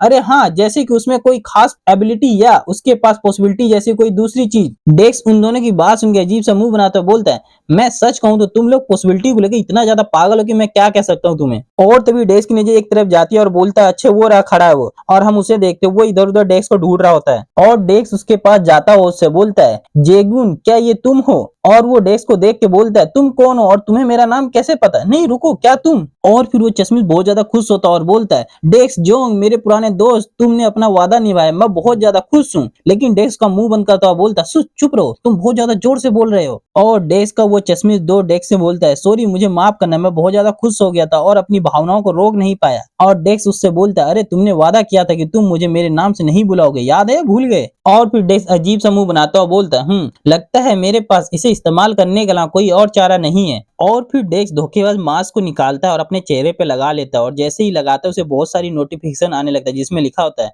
आपने एक मिथिकल आइटम धोखेबाज मास्क का इस्तेमाल किया है, धोखा देने और भेष बदलने की शक्तियां खिलाड़ी के शरीर को घेर रही है, एक झूठी उपस्थिति आपकी वास्तविक पहचान को पूरी तरह से छुपा रही है। और फिर हम डेक्स को देखते हैं जिसका पूरा चेहरा बदल चुका होता है। और फिर डेक्स अपने दोस्त से बोलता है अब से तुम मुझे लेस्टियो कह के बुलाना, दूसरों को भी मैं इसी नाम से दिखाई दूंगा, समझ गए? और डेक्स का वो दोस्त डेक्स को ऐसे रूप बदलता हुआ देख के खुश हो जाता है और बोलता है वाह डेक्स तुम तो सच में कूल हो, डेक्स तुम तो बेस्ट हो, डेक्स आज से तुम मेरे पापा हो। लेकिन डेक्स बोलता है अबे जा, तेरा पापा कौन बनना चाहता, मुझे नहीं चाहिए इतना बड़ा बच्चा। और गाइस हमारा ये चैप्टर इधर ही खत्म हो गया है। चैप्टर 71। डेक्स को ऐसा बदला हुआ देख वो चश्मे बहुत ज्यादा खुश था और डेक्स से बोल रहा था, अरे यार तुम्हारा चेहरा तो बदल गया, रुको तुम्हारे कैरेक्टर का नाम भी बदल गया है, तुमने ऐसा कैसे किया? यह किसी तरह का भेष बदलने का हुनर है, लेकिन ये नामुमकिन है। भेष बदलने या कैमोफ्लेज करने के हुनर से कैरेक्टर को पूरी तरह से बदलना नामुमकिन है। तो डेक्स उससे बोलता है, शांत हो जाओ, ये एक आइटम का इफेक्ट है और मुझसे थोड़ा पीछे हटो, ठीक है? तुम बहुत ज्यादा पास आ रहे हो, अगर तुम लड़की हो तो एक बार मैं सोचता भी, अब तुम मुझसे दूर रहो थोड़ा। खैर अब जो भी है, हमें अब जल्दी करना होगा, ड्वार्फ के शहर तक पहुंचने के लिए हमें बहुत लंबा सफर तय करना है। तो वो चश्मे बोलता है, अरे तुम उसकी चिंता मत करो, तुम्हारा इंतजार करते हुए मुझे वहां पहुंचने का एक अच्छा तरीका मिला है। तो डेक्स उसकी बात सुन के उससे बोलता, अच्छा तुम्हें मिल गया, चलो सुनाओ कैसे मिला तुम्हें। डेक्स की बात सुन के वो चश्मे खुश होता हुआ बोलता है, जीएम नाम की एक कॉर्पोरेट कंपनी भी वहां जा रही है और हमें भी उनके साथ जाना है और वो भी हमारे साथ ही निकल रहे हैं, इसलिए मैंने 2 लोगों के लिए गाइड बुक किया है, ये रहे टिकट। डेक्स उसकी बात सुन के सोचने लगता है, जरा रुको, जीएम कॉर्पोरेट से क्या? उसका मतलब उसी जीएम कॉर्पोरेट से है क्या? अरे यार ये बंदा इतनी सारी जगहों में से उसे यही जगह चुननी थी क्या? जीएम कॉर्पोरेट, मैं सबसे पहले ड्यूक बरहन वाली इंसिडेंट वाली घटना की वजह से उनके संपर्क में आया था और मुझे उम्मीद थी कि मेरा उनसे दोबारा सामना नहीं होगा, लेकिन खासकर इसलिए क्योंकि असल जिंदगी में भी वो बहुत ज्यादा सिरदर्द देते हैं। अगर इन सबको ध्यान से सोचा जाए तो वो लोग जहाँ भी जाते हैं वहाँ सिर्फ परेशानी खड़ा करते हैं। अब मुझे क्या करना चाहिए, मुझे कुछ समझ नहीं आ रहा। डेक्स को ऐसे परेशान होते हुए देख के वो चश्मे थोड़ा सोचता लगता है, मेरे वजह से कोई गड़बड़ होगी क्या? और फिर वो डेक्स से पूछता है, डेक्स क्या कोई दिक्कत है? नहीं मेरा मतलब लेस्टियो, क्या कोई प्रॉब्लम है क्या? तो डेक्स उससे पूछता है, क्या यही एक है जो जल्दी रवाना हो रहे हैं या कोई और भी है? तो वो चश्मे बोलता है, एक्चुअली में एक और है जो जल्दी रवाना होने वाले हैं, लेकिन उनका बिजनेस इतना छोटा है कि मुझे वो ज्यादा भरोसेमंद नहीं लग रहे हैं। लेकिन डेक्स बोलता है, हम उन्हें ही चुनते हैं क्योंकि मेरा जीएम कॉर्पोरेट के साथ थोड़ा झगड़ा चल रहा है, इसलिए मैं उनके साथ नहीं चलना चाहता। डेक्स की बात सुन के वो चश्मे बहुत ज्यादा खुश हो जाता है और डेक्स से बोलता है, अरे वाह, जीएम कॉर्पोरेट के साथ तुम्हारा झगड़ा चल रहा है, वाह डेक्स, मेरा मतलब लेस्टियो। और डेक्स बोलता है, हाँ ठीक है, अब बस भी करो, मुझे शर्मिंदा मत करो। डेक्स की बात सुन के चश्मे बहुत ज्यादा खुश हो जाता है और बोलता है, डेक्स सब कुछ मुझ पे छोड़ दो, मैं सब कुछ संभाल लूंगा। अगर हम छोटी कॉर्पोरेट सर्विस का इस्तेमाल करेंगे तो शायद हम हर एक के लिए 20 सिल्वर देने पड़ेंगे, जो कि जीएम ग्रुप से कहीं ज्यादा सस्ता है। उन्होंने एक गोल्ड मांगा था, यही रुको मैं जाकर रिजर्वेशन करवाता हूँ। एले और टेन डेक्स के दोस्त के देख के डेक्स से बोलते हैं, अरे मास्टर ये कौन है? ये मामूली सा इंसान, छी, क्योंकि आपने कहा था कि ये आपका दोस्त है, इसलिए मैं सोच रहा था कि अपने किसी चेले के इसके पीछे लगा दूं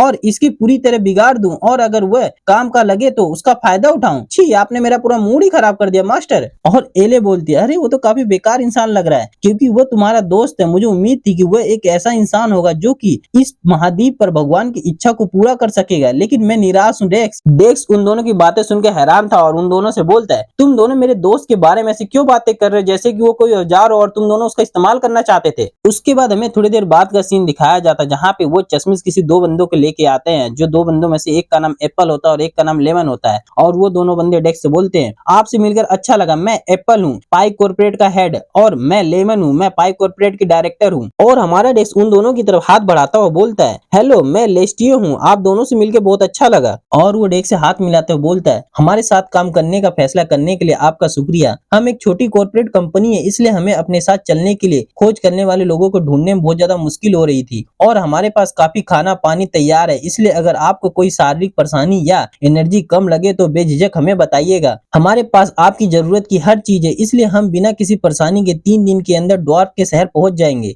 डेक्स उन दोनों की बात सुन के बोलता, बहुत बढ़िया, ठीक है, वैसे एक बात पूछनी थी, क्या आप दोनों असल जिंदगी में भी एक दूसरे को जानते हैं? ऐसा लगता है कि जैसे आपने जानबूझकर अपने कैरेक्टर का लुक और निकनेम एक जैसा रखा है। डेक्स की बात सुन के वो दोनों खुश होते हुए और शर्माते हुए बोलते हैं, आप सही कह रहे हैं सर, हमारी अभी अभी शादी हुई है, हाँ, हमने इसे ज्यादा जाहिर नहीं किया, लेकिन लगता है आपको पता चल गया है। डेक्स उन दोनों कैसे शर्माते हुए देख के सोचता है, लगता है मैंने गलत जगह गलत सवाल पूछ लिया है। और जो पीछे चश्मे से खड़ा था वो बोलता है, वाह, एक कपल गेम खेल रहा है, मुझे थोड़ी जलन हो रही है, मुझे उम्मीद है कि मुझे भी कभी ऐसी गर्लफ्रेंड मिलेगी जो मेरे साथ गेम खेलेगी। और फिर हमें ऑथर द्वारा बताया जाता है कि ड्वार्फ के शहर सैंडफोर्ड पहुंचने के लिए खिलाड़ियों को ग्रैंड डिजर्ट लूमरे और आर्केडिया की 5 रिस्ट्रिक्ट जगहों को पार करना होगा। दोपहर की चिलचिलाती गर्मी और रात की जमा देने वाली ठंड जिससे हड्डियां तक कांप जाती है। ऐसे में कई खोजकर्ता इस अंतहीन रेगिस्तान में हमेशा के लिए खो गए हैं। लेकिन बात यहीं खत्म नहीं हुई, और भी गंभीर मुश्किलें थी। उन्हें लेवल 160 के एक बेहतर ताकतवर मोस्टर का सामना करना पड़ता था,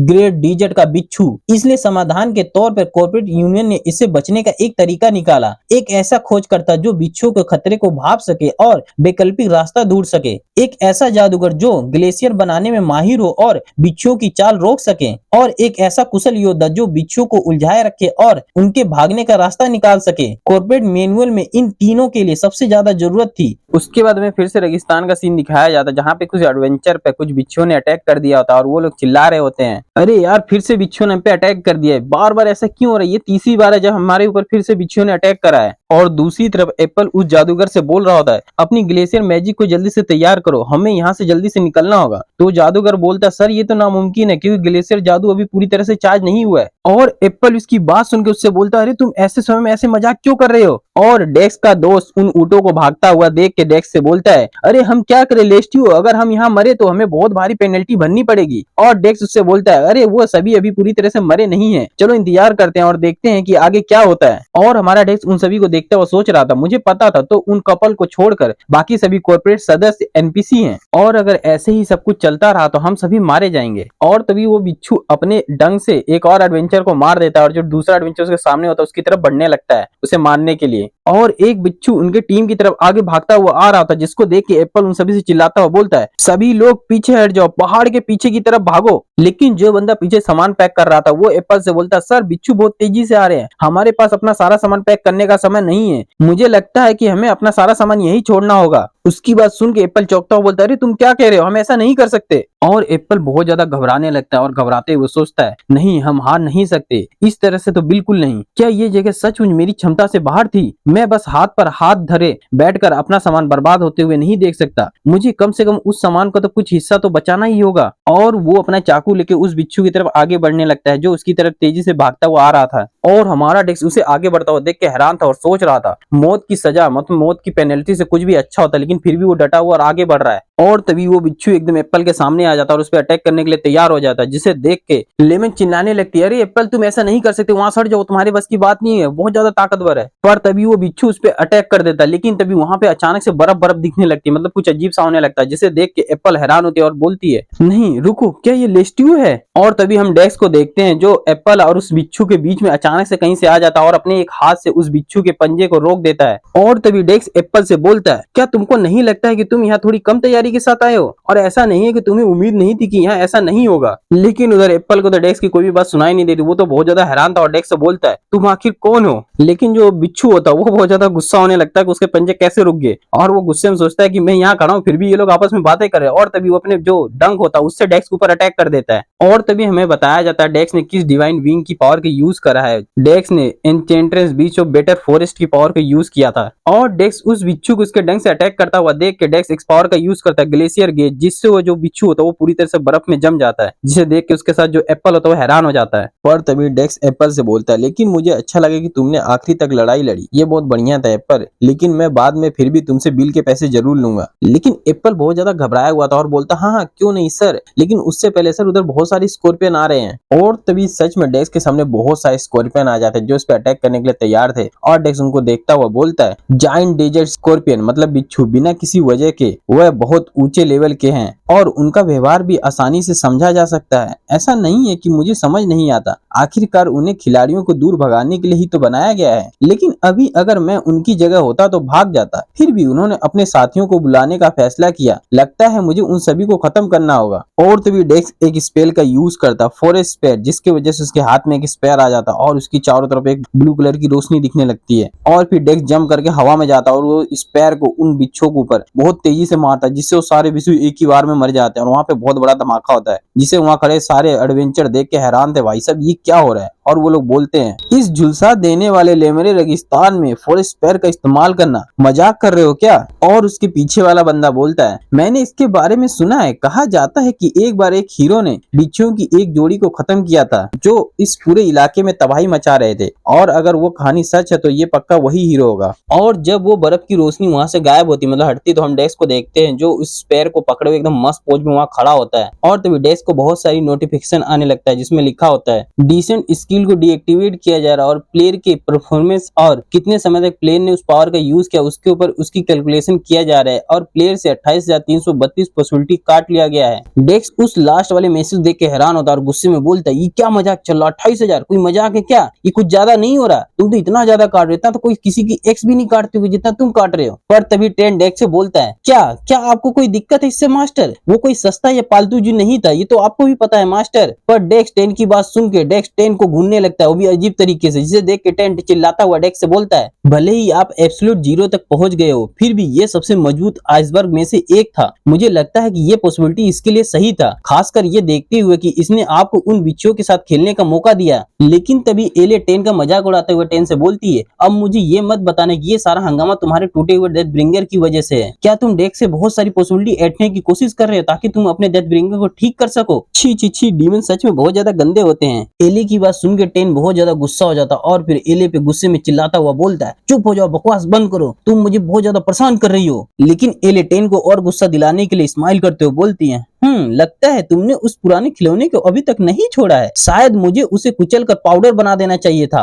और टेन एले की बात सुनकर और ज्यादा गुस्सा हो जाता और गुस्से मुझसे बोलता तुमने अभी कहा मुर्गी के पंख वाली, मेरे सामने दोबारा बोल के दे दिखा। और फिर वो दोनों फिर से लड़ने लग जाते हैं। लेकिन डेक्स उनको लड़ता हुआ देख के बोलता है मुझे यकीन है कि अगर मैं इसका वीडियो बनाऊं और इसे अपलोड करूं तो उस पर बहुत सारे व्यूज आएंगे, मतलब डीमन और आर्क एंजल के झगड़ते हुए कौन नहीं देखना चाहेगा। और गाइस ये चैप्टर इधर खत्म हो गया। चैप्टर 71। एप्पल डेस्क के सामने अपना सर झुका के माफी मांगता हुआ बोलता है सर लेस्टियो, अगर आप हमारे साथ नहीं होते तो हमारी पूरी कंपनी खत्म हो जाती। आपका बहुत बहुत धन्यवाद, आपने जो भी पैसे दिए थे हम वो सब आपको वापस कर देंगे। और डेस्क एप्पल से बोलता है मुझे कहते हुए बुरा लग रहा है, लेकिन आपकी जो सर्विस में बहुत ज्यादा कमी है, इसमें बहुत ज्यादा सुधार करने की जरूरत है। डेस्क की बात सुन के एप्पल बोलता है हाँ सर आप सही कह रहे हैं, लेकिन एक छोटी कॉर्पोरेट कंपनी होने के नाते हमारे पास अपने सदस्यों की जगह एनपीसी रखने के अलावा और कोई चारा नहीं था। और अपना बिजनेस बढ़ाने के लिए हमें कुछ मंसूरी प्लेयर को काम पे रखना होगा, लेकिन हमारे बजट की कमी के कारण हम उनकी मजदूरी नहीं दे सकते और इसीलिए हमने इस मौके का फायदा उठाकर ज्यादा से ज्यादा मुनाफा कमाने की कोशिश की ताकि कुछ मंसूरी प्लेयर को काम पे रख सके। लेकिन अब ऐसा करना भी मुश्किल लग रहा है। और तभी हम दूसरी तरफ लेमन को देखते हैं जो अपना सारा सामान को चेक कर रहे थे और बोलती है हमने सारा सामान को इकट्ठा कर लिया है और बाकी स्टाफ को भी चेक कर लिया है और सभी का हिसाब लगाने के बाद हमें पता चला है कि हमारा 54% का नुकसान हुआ है और बाकी सभी सामान सुरक्षित है। और दूसरी तरफ एप्पल अब भी डेस्क से बोल रहा था सर मुझे पता है कि हमने आपका भरोसे को तोड़ दिया है, लेकिन क्या आप अभी भी हमें अपनी बाकी यात्रा में आपका मार्गदर्शन करने देंगे? क्योंकि हम मंजिल के बहुत ज्यादा करीब है, इसलिए अगर हम यहाँ से वापस लौटेंगे तो हमें बहुत ज्यादा नुकसान होगा और इसकी वजह अगर हम अपने डेस्टिनेशन तक जाएंगे तो मैं वादा करता हूँ कि आपको अच्छा खासा मुआवजा दूंगा। सर लेस्टियो, मैं अपनी कॉर्पोरेशन की चीफ के तौर पर और अपने पूरे स्टाफ की ओर से आपसे अपने पूरे दिल से रिक्वेस्ट करता हूँ, प्लीज एक बार मेरे विचार पे सोचिए। हम लोग सैंडो फोर्स तक पहुंचने के लिए अपनी जी जान लगा देंगे, सर हमें एक और बार मौका दीजिए प्लीज, बस एक बार और। एप्पल की बात सुन के डेस्क सोचने लगता है खैर हम सचमुच सैंडो फोर्स से ज्यादा दूर नहीं है और ये लोग सच में काफी ज्यादा अच्छे लग रहे हैं, इसलिए मुझे लगता है कि इनके साथ सफर करने में कोई हर्ज नहीं है। और इतना सब कुछ होने के बाद भी वो लोग मुझे अपने साथ ले जाने की पेशकश कर रहे हैं। क्या उन्हें सचमुच लग रहा है कि मैं ऐसी पेशकश मान लूंगा जिसमें मुझे कुछ भी हासिल नहीं हो, या फिर वो लोग सचमुच सब कुछ अपना दांव पे लगाने को तैयार है? और फिर डेस्क स्माइल करता हुआ बोलता है अगर सचमुच ऐसी बात है तो ये सचमुच सुनने में इंटरेस्टिंग लगता है। और फिर डेस्क अपना हाथ एप्पल की तरफ बढ़ाता हुआ एप्पल से बोलता है तुम्हारा डील सुनने में अच्छा लग रहा है, इसलिए मैं तुम्हारे ऑफर को एक्सेप्ट करता हूँ। डेस्क की बात सुन के एप्पल बहुत ज्यादा खुश हो जाता है और डेस्क से हाथ मिलाता हुआ बोलता है सर आपका बहुत बहुत शुक्रिया हमारे ऑफर को मानने के लिए। और फिर हमारा सीन चेंज होता है, हमें ड्वार्फ सिटी के मेन गेट सैंडो फोर्ज का सीन दिखाया जाता है जहाँ पर एप्पल और उनका पूरा ग्रुप वहाँ पहुंच चुका होता है और डेस्क का दोस्त हाँफते हुए बोल रहा था हम लोग सच में यहाँ पहुंच गए और हम लोग एकदम सेफ हैं। और लेमन बोलती शुक्र है, मुझे डर था कि कहीं हमारा सामना फिर से उन बिच्छुओं से ना हो जाए, ये सब आपकी वजह से हुआ है सर लेस्टियो। और एप्पल डेस्क से बोलता है मुझे पता नहीं था कि आपको लेमरे रेगिस्तान का रास्ता इतने अच्छे से पता है, मुझे समझ नहीं आ रहा है कि मैंने आपका नाम पहले क्यों नहीं सुना है। और डेस्क हंसता हुआ बोलता हाँ इसमें कोई बड़ी बात नहीं है। लेकिन तभी एप्पल और डेस्क के पीछे से आवाज आने लगती जहाँ लोग चिल्लाते हुए बोल लेते अरे वहाँ देखो वो लोग जीएम कॉर्पोरेट से हैं, वो लोग सचमुच कमाल के, उनके टीम में बहुत शानदार लोग हैं, मैं तो उन्हें अपना पापा बनाने के लिए तैयार हूँ अगर वो लोग तैयार हो जाए तो। और जीएम कॉर्पोरेट के लोग आगे बढ़ते हुए जा रहे थे और उनके टीम में जो व्हाइट बाल वाला और जिसकी बॉडी दिख रही थी वो बंदा बोलते जीएम कॉर्पोरेट के लिए रास्ता बनाओ, पीछे हट जाओ और लाइन में इंतजार करो, हमसे पहले इंस्पेक्शन करवाने के बारे में सोचना भी मत, जान लो कि ट्रेड रूट पर हमारा ही कंट्रोल है। और वो लोग मस्त एकदम डैशिंग स्टाइल में आगे बढ़ते हुए जा रहे थे। उनको देख के लोग साइड हटने के बाद बोलने लगते हैं एक तरफ हट जाओ, तुम उनसे पंगा नहीं लेना चाहोगे वरना वो पक्का कर देंगे कि तुम फिर दोबारा इस लेमरे रेगिस्तान में कदम भी ना रख पाओ। दूसरा बंदा बोलता हाँ मुझे इनसे बहुत ज्यादा दिक्कत है, लेकिन मेरे पास कोई और चारा भी तो नहीं है। और डेस्क उनको देखता हुआ सोचता है लगता है कि वो लोग जहाँ भी जाते हैं वहाँ मुसीबत ही खड़ा करते हैं। जीएम कॉर्पोरेट के लोग वहाँ से जाते हुए और एप्पल और लेमन की टीम को देखते हुए बोल रहे थे, जरा उन्हें देखो तो, उन जैसे बेकार कॉर्पोरेशन भी ड्वार्फ के साथ व्यापार करने के लिए यहाँ रेंगते हुए आ गए हैं और उन्हें देखकर तो ऐसा लगता है कि बिच्छू ने उन पर हमला किया था और उनकी हालत बहुत ज्यादा खराब लग रही है और ऐसा लगता है कि उनका सारा स्टाफ एनपीसी से भरा पड़ा है। वो लोग तो ठीक ठाक स्टाफ भी नहीं रख पा रहे हैं। नहीं, पूरी तरह से नहीं, उनके साथ कुछ प्लेयर्स भी हैं। और उनकी बातें सुनते हुए डेस्क का दोस्त डेस्क से पूछता है, लिस्टियो, क्या वो लोग हमारे बारे में बात कर रहे हैं? और जीएम कॉर्पोरेट के लोग आगे बोलते, बेचारे वो लोग उन बेकार लोगों के साथ फंसकर परेशान हो रहे हैं। अगर वो लोग हमारे साथ होते तो उनकी जिंदगी कहीं ज्यादा अच्छी होती। और फिर वो लोग डॉर सिटी गेट की तरफ बढ़ते हुए बोल रहे थे, हाँ, अब मैं क्या कहूँ, उन्होंने उन बेकार लोगों को चुना। इसका मतलब है कि उनके पास एक भी गोल्ड कॉइन नहीं है। एक गेम में भी इतनी बुरी हालत में वो लोग जी रहे हैं। कोई हैरानी की बात नहीं कि ऐसे लोग अपनी घटिया जिंदगी से कभी बाहर नहीं निकल पाते। लेकिन तभी जो उनकी बॉस सबसे आगे चल रही थी, उनसे बोलती, ठीक है लड़कों, बहुत होगी बातचीत, चलो अपने काम पे ध्यान देते हैं। और वो लोग बोलते, हाँ, तुमने सुना बॉस ने अभी क्या कहा, हमें उनकी बात सुननी चाहिए, चलो जल्दी से उनकी बात सुनो। और फिर वो लोग डॉर सिटी गेट के अंदर चले जाते हैं। उनकी बातें सुनकर डीवन किंग गुस्सा होता है, बोलता है, मास्टर आपने उन सूरों की बात सुनी ना? और तभी एले भी बोलती है, बेचारे भेड़ों का झुंड, उनकी आत्माएं घिनौने लालच से मैली हो चुकी है, भगवान उन पर दया करे। डेक्स, क्यों ना तुम उन्हें एक सबक सिखाओ। लेकिन तभी डेक्स उनसे बोलता है, चुप हो जाओ तुम दोनों। लेकिन तभी डीवन किंग डेक्स पे चिल्लाता हुआ बोलता है, अरे मास्टर, तो आपका क्या प्लान है? क्या आप उन सूरों को ऐसे ही बच निकलने देंगे? जल्दी से अपनी डिसेंट स्किल का इस्तेमाल करें और उन्हें सबक सिखाए। लेकिन डेक्स टेन से बोलता है, टेन जरा रुको,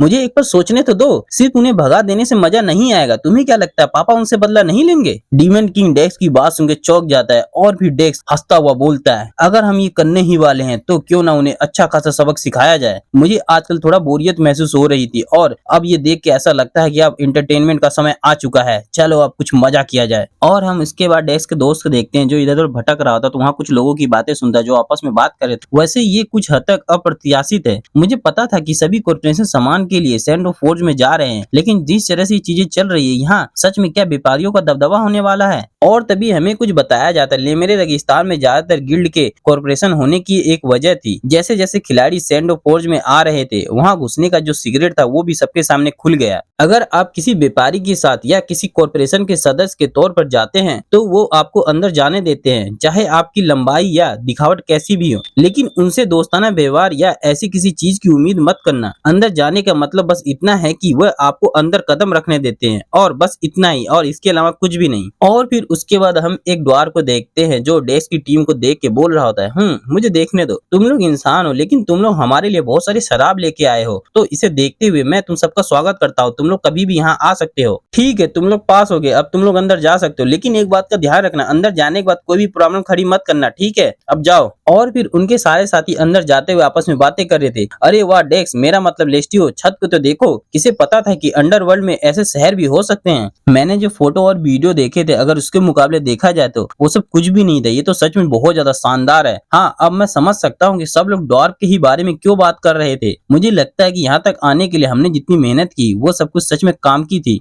और तभी डेक्स उन सबसे बोलता है, सबने बहुत अच्छा काम किया, अब जब हम अपनी मंजिल तक सुरक्षित पहुंच गए हैं तो चलो अलग हो जाते हैं। अलविदा पाई कॉर्पोरेशन, मैं आपके लिए शुभकामनाएं देता हूँ, हम बाद में फिर मिलेंगे। लेकिन तभी एप्पल डेक्स से बोलता है, जरा रुकिए सर लेस्टियो, हमने जो आपका नुकसान किया है उसके लिए मैंने अभी तक आपको मुआवजा नहीं दिया है। अगर आप मुझे मेरा सामान बेचने का मुझे थोड़ा समय देते हैं तो मैं पक्का आपका पैसा वापस चुका दूंगा, प्लीज मुझे थोड़ा सा समय दे दीजिए। पर डेक्स बोलता है, अभी के लिए उसे भूल जाओ, मैं यहाँ किसी और कारण से आया था, इसलिए अभी मेरे पास उसके लिए समय नहीं है। और फिर डेक्स वहाँ से जाते हुए उनसे बोलता है, मैं आपसे किसी और तरह से मुआवजे की मांग करूंगा, तो फिर आप तब मुझे उसका भुगतान कर देना, तब तक आप अपना ख्याल रखें। और वहाँ डेक्स का दोस्त भी उधर से जाता है, उनसे बोलता है, हाँ, आप ध्यान रखना अपना। डेक्स की बात सुन के एप्पल और लेमन दोनों हैरान रह जाते हैं और बोलते हैं, क्या दूसरे तरीके से? और फिर वो बोलते हैं, मुझे पता नहीं कि ये लोग कौन है, सच में ये लोग बहुत ही अलग है। और हमारा डेक्स उधर से जाता हुआ सोच रहा था, ये कोई दरिया दिली का काम नहीं है। पाई कॉर्पोरेशन की आर्थिक हालत को देखते हुए अगर वह मुझे मुआवजा देने के लिए अपना खजाना भी खाली कर दे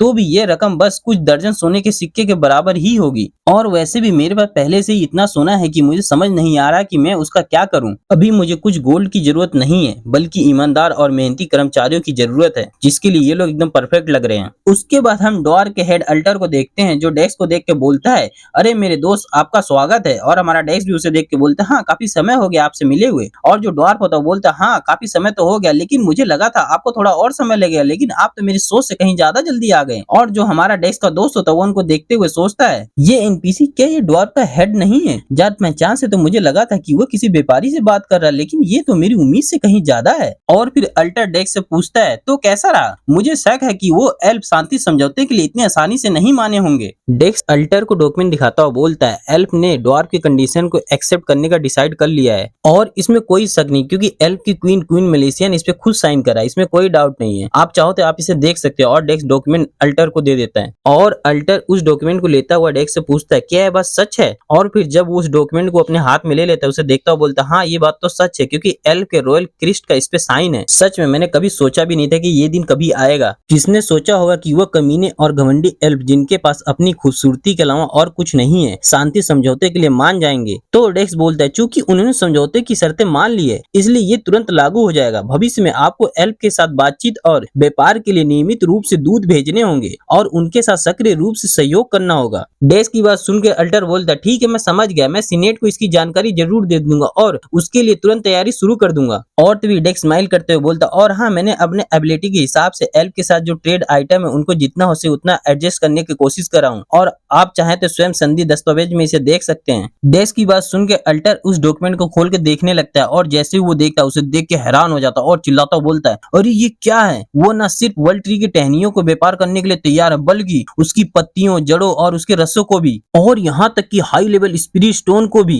अल्टर उस डॉक्यूमेंट की डिटेल को पढ़ने के बाद बहुत ज्यादा खुश हो जाता है और हंसते हुए डेक्स से पूछता है आपने ये लेन देन के लिए उन्हें कैसे मनाया? एल्फ के लिए तो वर्ल्ड ट्री किसी पवित्र माता पिता की तरह, वो इसके लिए कैसे मान सकते हैं? डेक्स एल्टर को इतना खुश देख के बोलता है इसीलिए आपको उनके साथ मिलजुल कर रहना और भी जरूरी है। कृपया दूसरे ड्वार्फ को समझा दे कि वह सोच समझकर बोले और छोटी छोटी बातों पर एल्फ को परेशान ना करे। और अल्टर डेक्स से हाथ मिलाता हुआ बोलता हाँ हाँ जरूर, क्यों नहीं, मैं वादा करता हूँ वो ऐसी परेशानी खड़ी नहीं करेंगे। और जैसे ही अल्टर और डेक्स की ये बात खत्म होती है डेक्स को बहुत सारी नोटिफिकेशन आने लगता है जिसमें लिखा होता है आपने एल्फ और ड्वार्फ के बीच शांति समझौता को सफलतापूर्वक पूरा कर लिया है। आपने एक लेजेंडरी अचीवमेंट हासिल किया है। खिलाड़ी ने 2 शत्रुपूर्ण जातियों के बीच शांति स्थापित कर लिया है। आपकी बातचीत की कौशल को 5 रैंक की वृद्धि हुई है। अब सभी प्राणी खिलाड़ी के शब्दों पर अधिक ध्यान देंगे और ड्वार्फ द्वारा बनाई गई वस्तुओं का प्रदर्शन भविष्य में काफी ज्यादा अच्छा हो जाएगा। ड्वार्फ और एल्फ के बीच की जो दोस्ती है वो आगे चल के और बढ़ेगी। और आपको एक टाइटल प्राप्त हुआ मास्टर नेगोशिएटर का। उसके बाद डेक्स और उसका दोस्त दोनों वहाँ से निकल जाते हैं और रास्ते में चलते हुए डेक्स का दोस्त डेक्स से पूछता है डेक्स तुम वहाँ पर उनसे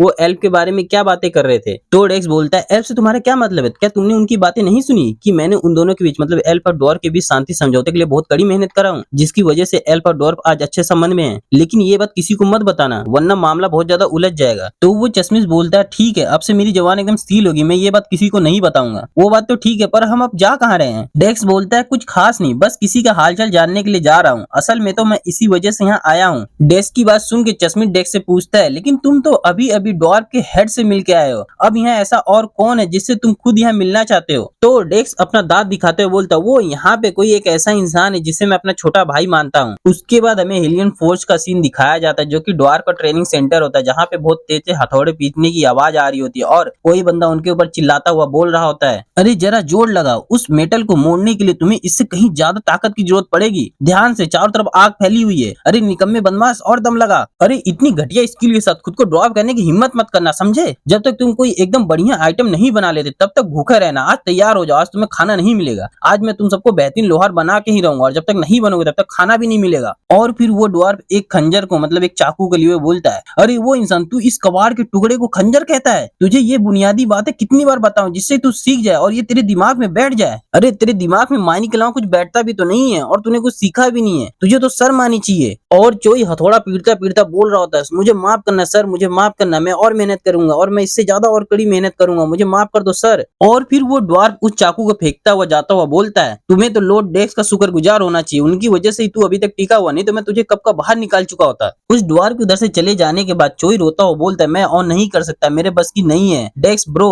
क्या सच में आपको लगता है कि यही रास्ता मेरे लिए सही है? और तभी उसे एक नोटिफिकेशन आता है जिसमें लिखा होता है प्लेन ने एक बिगिनर डैगर बनाया है और आपकी weapon protection skill A rank पे पहुंच चुकी है। और चोई थोड़ा दुखी था और उस डैगर को देखता हुआ बोल रहा था ये काफी नहीं है, मुझे इससे और बेहतर करने की जरूरत है। लेकिन तभी उसे किसी की आवाज सुनाई देता है जो बोलता है अरे वाह तुमने इसे बनाया है क्या? लेकिन जैसे ही वो आवाज सुनता है वो चौंक जाता है और बोलता है, क्या, अरे ये तो ब्रदर डेक्स की है। और जब वो उस साइड देखता है जिधर से आवाज आई, उधर सच में डेक्स खड़ा होता है और डेक्स हंसता हुआ और अपना दांत दिखाता हुआ बोलता है, अरे छोटे भाई कैसे हो, चलो हमें दिखाओ तो सही तुम्हारी क्राफ्टिंग स्किल कितनी सुधर गई है। लेकिन गाइस ये चैप्टर तो खत्म हो गया, अगले चैप्टर में देखते हैं उसकी क्राफ्टिंग स्किल कितनी सुधरी है। गाइस ये है चैप्टर 73 और हम स्टार्टिंग में उस डैगर को देखते हैं जिसे चोई ने बनाया होता है, जो कि बिगनर डैगर होता है, जो कि एपिक क्लास का होता है। और फिर चोई उस डैगर को डेस्क को दे देता है और डेस्क के सामने अपने सर को झुकाए हुआ और बहुत धीमी आवाज में बोलता है, ट्रेनिंग में डैगर बनाना सबसे शुरुआती कदम है, लेकिन जहाँ मेरे साथी ड्वार्फ अगले लेवल पर पहुंच चुके हैं और वहीं मुझे नहीं पता कि मैं कब अगले लेवल पर पहुंच पाऊंगा। यहाँ तक कि मुझे भी ये डैगर बहुत ज्यादा खराब बना हुआ लग रहा है। लेकिन हमारा डेस्क उस आइटम को लेने के बाद उसकी डिटेल चेक करने के बाद सोचने लगता है, मुझे यकीन नहीं हो रहा कि बिना किसी लेवल की पाबंदी वाला बिगिनर लेवल के आइटम में इतनी ताकत हो सकती है। और ये आइटम एक रेयर रैंक की भी है। रेयर रैंक के आइटम नीलामी घरों में लाखों में बिकते हैं। दूसरे शब्दों में इस बंदे के पास पहले से ही पूरी आर्केडिया की अर्थव्यवस्था को हिला देने की ताकत है। मुझे पता था कि मैंने जो फैसला लिया था वो बिल्कुल सही था। लेकिन तभी वो चश्मी इस डेस्क के हाथ में वो डैगर देख के बोलने लगता है, अरे वाह, ये तो सच में एक जबरदस्त आइटम है। क्या ये लगभग लेवल 20 वाले मैजिक आइटम जैसा नहीं है? और इसके अलावा ये कमजोर जगहों की पहचान भी कर सकती है। ये बिल्कुल तीरंदाज की शार्प आई वाली स्किल जैसी है। पर चोई उनसे बोलता है, लेकिन मास्टर का कहना है कि मुझे और बेहतर करने की जरूरत है। उन्होंने मुझसे कहा कि जब तक मैं कम से कम रेयर लेवल में महारत हासिल नहीं कर लेता हूँ तब तक मैं अगले लेवल पर नहीं जा पाऊंगा। चोई की बात सुनकर डेक्स उससे बोलता है, क्या रेयर लेवल हासिल करना, ये तो बहुत ज्यादा मुश्किल है। तो चोई बोलता है, हाँ, मैं चाहे कितनी भी कोशिश कर लूँ, डैगर बनाते समय रेयर लेवल या उससे ऊपर का लेवल हासिल नहीं कर पाता हूँ। और जब मैं दूसरे ड्वार्फ से पूछता हूँ तो वो बस यही कहते हैं कि अपने मन की बात सुनो। शायद मुझ जैसे मामूली इंसान के लिए ब्लैक स्मिथ बनने का सपना देखना ही बहुत बड़ी गलती थी। और दूसरी तरफ डीमन किंग उस डैगर को देखता हुआ बोलता है, अरे वाह, किसी इंसान के द्वारा बनाई गई चीज के हिसाब से ये बुरा नहीं है। और एले बोलती है, हाँ, उस डैगर को बनाने में सच में बहुत लगन और मेहनत लगी होगी। भले ही शायद ये दिखने में अच्छा ना दिखे, शायद उसने इसे बनाने में काफी समय नहीं लिया। लगन और मेहनत को सच में दिखने में थोड़ा समय लगता है, तुम्हें पता है। लेकिन फिर भी वोल्केनस की डिवाइन वेपन का इस्तेमाल करने के बावजूद भी इसका लेवल बहुत कम है। हाँ, तुमने सही कहा, लगता है बीच में जरूर कुछ गड़बड़ हुई होगी। एले और टेन की बात सुनकर डेक्स को कुछ याद आता है और डेक्स बोलता है, एक सेकंड रुको, क्या उन्होंने डिवाइन वेपन कहा? अब जब मैं इसके बारे में सोच रहा हूँ तो मुझे याद आया कि इसके साथ कुछ जानकारी भी जुड़ी हुई थी। और तभी डेक्स चोई को आवाज मारते हुए बोलता है, अरे चोई, तुम्हारे हाथ में जो हथौड़ा है, क्या मैं उसे थोड़ी देर देख सकता हूँ? डेक्स की बात सुनकर चोई उस हथौड़े की तरफ अपनी उंगल करते हुए बोलता है, क्या आपका मतलब इससे है? तो डेक्स बोलता है, हाँ, इसी से, मुझे एक सेकंड इसे देखने दो। उसके बाद डेक्स उस हैमर को लेने के बाद उसके डिटेल चेक करने लगता है, जिसका नाम होता है वेल्केनस का हैमर, जो कि मिथिकल क्लास का होता है। उसके डिटेल देखने के बाद डेक्स सोचने लगता है, जैसा कि मैंने सोचा था। टेन और एली की बात सुनने के बाद मुझे इसी बात की उम्मीद थी। और फिर डेक्स उस हैमर की डिटेल चेक करने के बाद उस हैमर को चोई को देता हुआ उससे पूछता है, मुझे बताओ, ये डैगर बनाते समय तुम क्या सोच रहे थे? डेक्स की बात सुन के चोई बोलता है, क्या मैं इसे बनाते समय क्या सोच रहा था? खैर, मैं इसे बनाते समय कुछ नहीं सोच रहा था, बस इसे मैंने बना दिया। चोई की बात सुनने के बाद डेक्स बोलता है, अरे यार, इस पर थोड़ा अच्छी तरह से सोचो। क्या तुमने सच में इस डैगर को बनाते समय अपने दिल और मन लगा के इसे बनाया था, या फिर तुमने इस आइटम को सिर्फ ट्रेनिंग के लिए एक असाइनमेंट मान के बनाया था? छोटे भाई, मेरी बात ध्यान से सुनो। अब तक तो तुम्हें भी एहसास हो गया होगा कि आर्केडिया कोई मामूली गेम नहीं है, और इसीलिए इस बार फिर से इसे बनाने की कोशिश करो। लेकिन इस बार अपना ध्यान भटकने मत देना और सिर्फ डैगर पर ही फोकस करना। बस एक बार बेहतरीन मास्टरपीस बनाने की कोशिश करो। डेक्स की बात सुन के चोई बोलता, ठीक है, इस बार मैं इसे बनाते समय अपने पूरे दिल और जान लगा के इसे बनाऊंगा और अपना ध्यान कहीं भी भटकने नहीं दूंगा। और फिर चोई फुल मोटिवेशन मोड में चला जाता है और हैमर को लिए हुए और डैगर बनाने के लिए लग जाता है। ले थोड़ा पीटता है उसे बनाने के लिए। और उसे ऐसे मोटिवेशन मोड में देखकर डेक्स का दोस्त चश्मी डेक्स से बोलता है, अरे डेक्स, उसकी आंखों को देखकर तो नहीं लगता है कि वह 1 या 2 दिन में ये सब खत्म कर पाएगा। क्यों ना हम उसे थोड़ा स्पेस दे और उसे अपना समय लेने दें। लेकिन डेक्स उससे बोलता है, सॉरी जैगुन, मुझे माफ करना, मुझे लगता है कि मैं तुम्हारे साथ आगे नहीं जा पाऊंगा। तुम जाओ, मैं तुमसे बाद में मिलूंगा। मेरे उस छोटे दोस्त ने मेरी सलाह मानी है और अपना सारा समय पूरी लगन से ब्लैक स्मिथ का काम सीखने में लगा दिया है। आज भी उसे मुझ पर भरोसा है और वो सीधे काम पर लग गया है। उसने एक बार फिर से हथौड़ा उठा लिया है। मैं उसके साथ रहना चाहता हूँ और उसका साथ देना चाहता हूँ, कम से कम तब तक जब तक वह अपना काम पूरा ना कर ले। और हम दूसरी तरफ चोई को देखते हैं, जो फुल मोटिवेशन मोड में होता और बोल रहा होता, मुझ में कोई टैलेंट नहीं है, कोई स्किल नहीं है, कोई टेक्निक नहीं है और कोई आर्टिस्टिक समझ नहीं है। हाँ, ये सच है, मेरे पास कुछ भी नहीं है। यहाँ तक कि असली जिंदगी में भी कुछ नहीं है और इस दुनिया में भी कुछ नहीं है। मैंने अपनी पूरी जिंदगी दूसरों की बात और उनके हिसाब से चलने चलने में ही बिता दी, लेकिन इस बार नहीं, क्योंकि इस बार मुझे कोई ऐसा मिल गया जो मुझ पर भरोसा करता है। बिग ब्रो डेक्स वो अच्छी तरह से जानते हैं कि मैं किस तरह का इंसान हूँ, लेकिन फिर भी उन्होंने आखिरी तक मुझ पे विश्वास किया है, इसलिए मैं और तभी बार्ड ऑफ एनर्जी का सिंबल एक्टिवेट हो जाता है और हमारा चोई हथौड़ा चलाता हुआ आगे बोलता, बस इस बार मुझे उस भरोसे को चुकाना है। और तभी चोई को कुछ नोटिफिकेशन आने लगता है जिसमें लिखा होता है, वोल्केनस का हथौड़ा खिलाड़ी के दृढ़ संकल्प पर प्रतिक्रिया कर रहा है और एक वेपन का निर्माण पूरा हुआ। और जैसे ही वो वेपन बनके तैयार होता है, उस वेपन के बनने की जानकारी एआई एलाइज को पहुंच जाती है और एआई एलाइज जैसे ही उस जानकारी को देखती है वो एकदम हैरान रह जाती है और हमें बताया जाता है उस जानकारी में क्या लिखा था। एक ऐसा आइटम बनाया गया है जो इस पूरे कंटिनेंट को हिला के रख सकता है। बनाए गए आइटम की क्वालिटी दिए गए स्टैंडर्ड को पार कर चुकी है, उससे कहीं ज्यादा है। उसके बाद हमारा सीन वापस से चोई पे शिफ्ट होता है और हम चोई को देखते हैं जिसने उस वेपन को बनाया था। उस वेपन को बनाने के बाद उसके सामने बहुत सारी नोटिफिकेशन आती जा रही होती है जिसमें लिखा होता है, प्लेयर ने पहली बार एक यूनिक आइटम बनाया है। प्लेयर की वेपन क्राफ्टिंग स्किल की काबिलियत बहुत ज्यादा बढ़ गई है। प्लेयर की वेपन क्राफ्टिंग स्किल की रैंक अब 8 पे पहुंच चुकी है और एक टाइटल प्लेयर ने सोलफुल आर्टिस्टिक का टाइटल हासिल किया है। एंशिएंट फ्लेम खिलाड़ी के शानदार उपलब्धि पे बहुत ज्यादा खुश है और उसे बधाई दे रहा है। और चोई इन सभी नोटिफिकेशन को पढ़ने के बाद बहुत ज्यादा खुश हो जाता है और चिल्लाते हुए बोलता, आखिरकार मैंने कर दिखाया। चोई को ऐसे चिल्लाते हुए सुन के डीमन किंग चौंकता बोलता, अरे ये क्या था, मुझे तो बस हार्ट अटैक आ ही गया था। अबे भाई थोड़ा शांति से बोल ले, मानना चाहता है क्या मुझे? और हमारा डेक्स बहुत ज्यादा खुश होता है उसकी कामयाबी को देखकर और हमारा डेक्स चोई के सर को सहलाता हुआ उसे बोलता है, मुझे तुम पे गर्व है छोटे भाई, तुमने आखिरकार कर दिखाया। और फिर हमें उस वेपन की जानकारी दिखाई जाती जिसे चोई ने बनाया था। उसका नाम ज्ञान का डैगर होता है जो कि यूनिक लेवल का होता है। ये अटूट हथियार एक ब्लैक स्मिथ की आत्मा से बनाया गया है जिसे अपनी कला के असली अर्थ का ज्ञान प्राप्त हुआ है और जो भी इसे इस्तेमाल करेगा, चाहे डायरेक्ट हो या इनडायरेक्ट, वह इसके गहरे महत्व को समझ जाएगा। और इसमें ब्लीडिंग और बर्न जैसे असर होने की काफी परसेंटेज है। घातक नुकसान 300 तक बढ़ जाता है और इसे चलाने वाले की एक्सपी 100% तक बढ़ जाती है। उसके बाद हमारा सीन चेंज होता है और हमें किसी के गेम में लॉगिन होते दिखाया जाता है। वो कोई और नहीं, जैक होता है जो इस गेम का फाउंडर होता है। एलाइस की इमरजेंसी में बुलाने की वजह से जैक इस गेम में लॉगिन होता है और एलाइस उसको सारी जानकारी बताते है कि ये सब हुआ। और उसकी बात सुनने के बाद जैक बोलता है, क्या ये कैसे हो सकता है? क्या किसी खिलाड़ी ने इतना जल्दी एक यूनिक आइटम बना लिया है? ये तो अजीब है। प्लान के हिसाब से देखा जाए तो अभी भी उस आइटम को बनने में 1 साल बाकी होना चाहिए ना। तो एलाइस बोलती है, हाँ उस आइटम को वो लेवल इसलिए दिया गया है क्योंकि उस आइटम ने उस लेवल क्राइटेरिया को पूरा कर दिया है जो बनाया गया था, इसलिए प्लीज उस डाटा को वेरीफाई कीजिए। और जैक चोई की जानकारी को पढ़ता हुआ बोलता है, क्या एक सिंपल से डैगर को बनाने के लिए उसने एक पूरा महीना लगा दिया? जैक की बात सुन के एलाइस बोलती है, हाँ ये जानकारी बिल्कुल सही है। एलाइस की बात सुनने के बाद जैक सोचने लगता है, खैर उस प्लेयर की इतनी लगन और जीत को देखते हुए मुझे ये बात समझ में आता है। और चूंकि उसने वोल्केनस के हैमर का इस्तेमाल किया है तो ऐसा भी नहीं है कि उसने कोई धोखाधड़ी किया हो, इसलिए इसमें दखल देने की मुझे कोई वजह नहीं दिखता है। लेकिन फिर भी ऐसा लगता है कि उसने डिवाइन वेपन का इस्तेमाल करने का तरीका बहुत जल्दी सीख लिया है। तो एलाइस बोलती, मेरा मानना है कि बार्ड ऑफ एनार्की का दखल ही वह वजह थी जिसकी वजह से ये सब हुआ है। एलाइस की बात सुनने के बाद जैक बोलता है, क्या इस काम में भी डेक्स का हाथ है? मुझे पता है कि मेरा ऐसा कहना थोड़ा अजीब है, लेकिन लगता है उसमें कुछ स्किल तो है। लगता है उसे एकदम सही जॉब मिला है। मैं इसके लिए तैयार तो था, लेकिन मुझे उम्मीद नहीं थी कि वह सिस्टम को इस हद तक बदल देगा। अगर वो इसी रफ्तार से चलता रहा तो ऐसा हो सकता है कि वर्ल्ड ट्री को जल्दी ही वो वापस रिकवर कर लेगा। और फिर जैक एलाइस से पूछता है, एलाइस उस बंदे की पेजिया सिनेरियो पैदा करने की कितनी संभावना है? तो एलाइस बोलती है, एक्ट 25 पेजिया सिनेरियो, इसके होने की जो संभावना है वो 92.54% है और इसके होने की समय सीमा 1 वर्ष है। एलाइस की बात सुनने के बाद जैक बोलता है, अरे नहीं, मुझे लगता है कि मुझे जल्द से जल्द इंटरप्रिटेशन और ट्रांसलेशन सिस्टम का इंतजाम करना चाहिए। तो गाइस जिनको ये बातें समझ नहीं थी, इसका मतलब था कि पेजिया सिनेरियो जिसमें सारे सर्वर को एक करना, जहाँ सारे सर्वर एक हो जाएगा तो वहाँ ट्रांसलेटर की जरूरत पड़ेगी, नहीं तो सबको किसी की बात समझ नहीं आएगी। तो गाइस हम आगे बढ़ते हैं सीन में।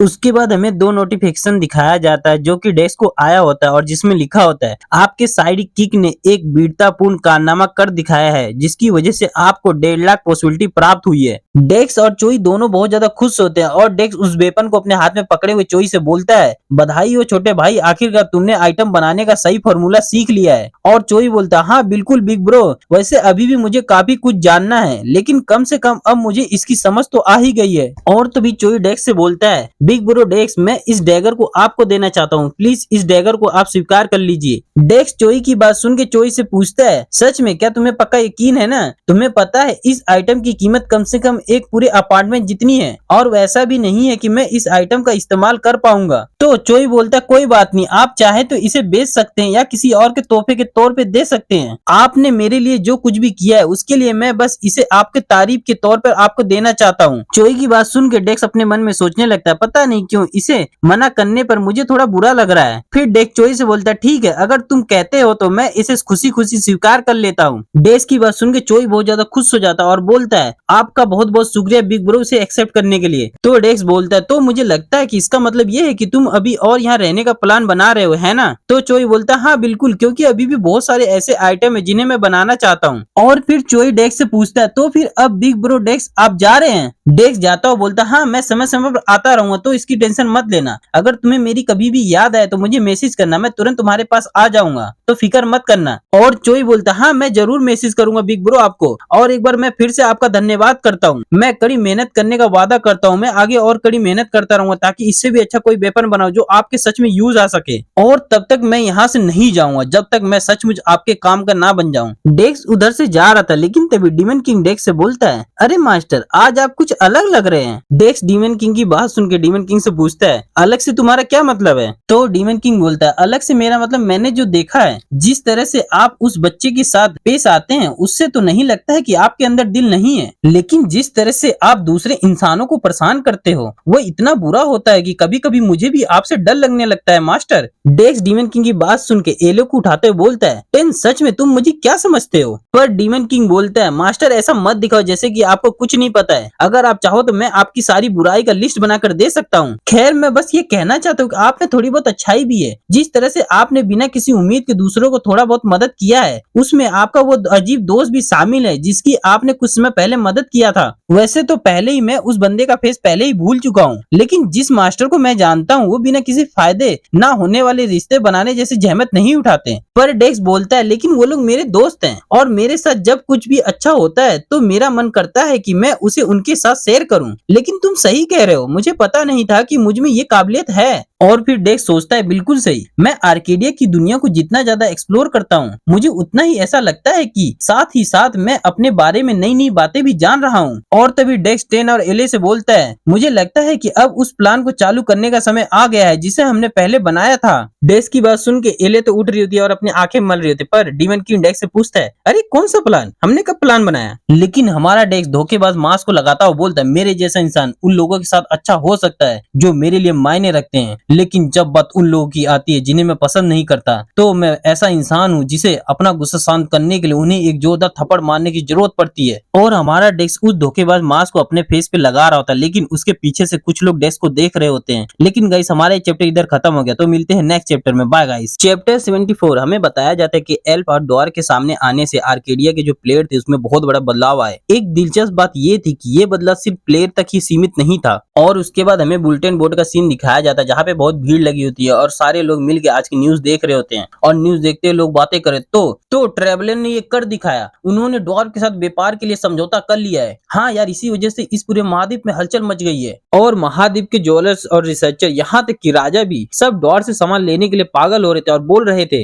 मैंने सुना है कि ड्वार्फ द्वारा बनाए गए आभूषण की मांग बहुत ज्यादा है, क्या आप मेरे लिए कुछ ला सकते हैं? आप उसकी जो भी कीमत मांगेंगे मैं उसे देने को तैयार हूँ। हम पीछे नहीं रह सकते। रिसर्च में अपनी बढ़त बनाए रखने के लिए हमें ड्वार्फ द्वारा बनाए गए हथियार की जरूरत है। मुझे कीमत की परवाह नहीं है, इससे पहले कि दूसरे देश हमसे आगे निकल जाए हमें अपने एनर्जी रिजर्व को बढ़ाना होगा। और ड्वार्फ से सामान खरीदने में एनपीसी और उनमें अमीर रईस भी शामिल थे। उनके पास मौजूद ढेर सारे सोने की वजह से आर्केडिया का आर्थिक सिस्टम जो अब तक खिलाड़ी के क्वेस्ट और शिकार से मिलने वाले थोड़े बहुत सोने पर टिका हुआ था, उनमें अब एक बहुत बड़ा बदलाव आ रहा था। आसान शब्दों में कहे तो अब गोल्ड रश का दौर शुरू हो चुका था। और हमें कुछ न्यूज के बारे में बताया जाता है। वर्चुअल रियलिटी मार्केट में निवेश करने वाली कंपनी जीएम कॉर्पोरेट की जबरदस्त वृद्धि और एक नया गोल्ड रश की शुरुआत। हर कोई आर्केडिया नाम की गेम में शामिल हो रहा है। गेम में कामयाबी, सोने का बढ़ता चलन और उसका असर, अरबों की मासिक बिक्री। वर्चुअल रियलिटी की असली इकोनॉमी बेकाबू हो गई है। उसके बाद हम चोई को देखते हैं जो अपनी कुर्सी बैठे हुए और ऑनलाइन सबसे बोल रहा होता है। जीएम कॉर्पोरेट में हम आर्केडिया को सिर्फ एक गेम नहीं बल्कि एक दूसरी हकीकत के तौर पे देखते हैं और इसके लिए हम पूरे ईमानदार हैं। हालांकि इसकी तुलना दूसरी कॉर्पोरेट गतिविधियों से नहीं की जा सकती, फिर भी हम अपनी पिछली गलतियों से सीखते हैं और भविष्य में बेहतर टैलेंट को शामिल करने की एक मजबूत संगठन बनाने की कोशिश करेंगे ताकि एक सही मार्केट सिस्टम स्थापित किया जा सके।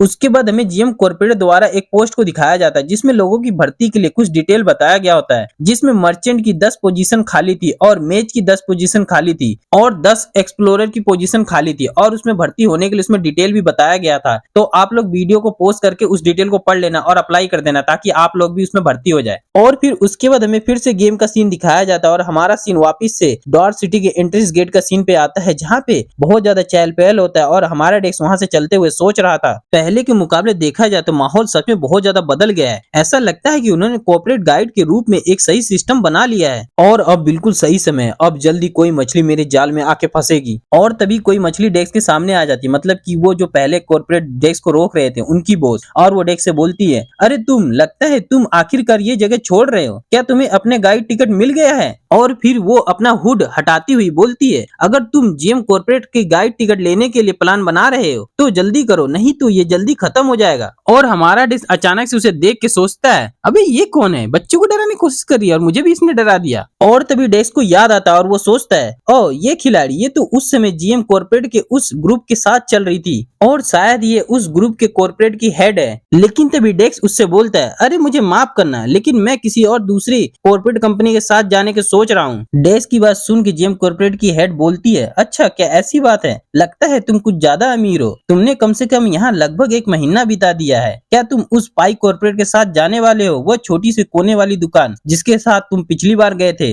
डेस्क उसकी बात सुन के सोचने लगता है, अच्छा तो इन्हें सब कुछ पहले से ही पता है, मुझे पता था, तो मुझ पर नजर रखने वाले वो लोग जीएम कॉर्पोरेट से थे। और फिर जीएम कॉर्पोरेट की हेड स्माइल करते हुए आगे बोलती है, इतना स्ट्रगल करने के बाद मुझे लगा था कि अब तक तो तुम समझ गए होगे, लेकिन लगता है तुम अभी तक नहीं समझे। और फिर वो डेस्क के पास से जाती हुई बोलती है, खैर कोई बात नहीं, जैसा तुम चाहो वैसा करो लेस्टियो, मैं तुम्हें तुम्हारे सफर के लिए तुम्हें शुभकामनाएं देती हूँ ताकि तुम्हारा सफर अच्छा जाए। और जैसे ही वो अपने टीम के पास पहुंचती है, उसकी टीम का वो मोटा बॉडी बिल्डर वाला बंदा उससे बोलता है, बिना किसी वजह के आपका किसी के साथ झगड़ा करने की आदत नहीं है, लगता है आगे चल के एक अच्छा शो देखने को मिलेगा। तो जीएम ग्रुप की हेड बोलती है, ओ मेरे पास उसका एक अच्छा कारण है, क्योंकि मैंने उसके बारे में कुछ इंटरेस्टिंग खबर सुनी है कि वह खिलाड़ी, मुझे पक्का तो नहीं पता कि उसने क्या किया, लेकिन दूसरे खिलाड़ियों ने उसे डॉर्क के फोर्स से बाहर निकलते देखा है, जबकि वो डॉर्क का फोर्स सभी खिलाड़ियों के लिए बंद रहता है। और क्या हो अगर वो डॉर्क के साथ कोई खास डील कर रहा हो? सबसे बुरे हालत में तो ये हो सकता है कि यहाँ हम अकेले नहीं है जो डॉर्क के साथ बिजनेस कर रहे हैं। लेकिन हाँ, मेरी बात पर पूरी यकीन मत करना, क्योंकि मेरे पास पूरी जानकारी नहीं है। जब तक हम उसका पेट फाड़कर ये ना देख ले कि उसके अंदर क्या है, तब तक हमें सच पता नहीं चलेगा। उसके बाद हमारा डेस्क उधर से जा रहा होता है, लेकिन तभी डीमन किंग बहुत ही इवल तरीके से डेस्क से बोलता है, अरे मास्टर, क्या आप उस औरत को ऐसे ही जाने देंगे? वो अपनी हद पार कर रही थी। और एले भी खुश होते बोलती है, डेस्क अगर तुम न्याय करने के लिए तैयार हो तो हेवंस भी अपनी पावर के साथ तुम्हारी मदद करने के लिए तैयार है। लेकिन डेस्क उनसे बोलता है, अरे उसे रहने दो, सच कहूँ तो मैं उसका शुक्रगुजार हूँ कि उसने सबसे पहले मुझसे पंगा लेने की कोशिश की। टेन और एले, तुम दोनों को तो पता ही है कि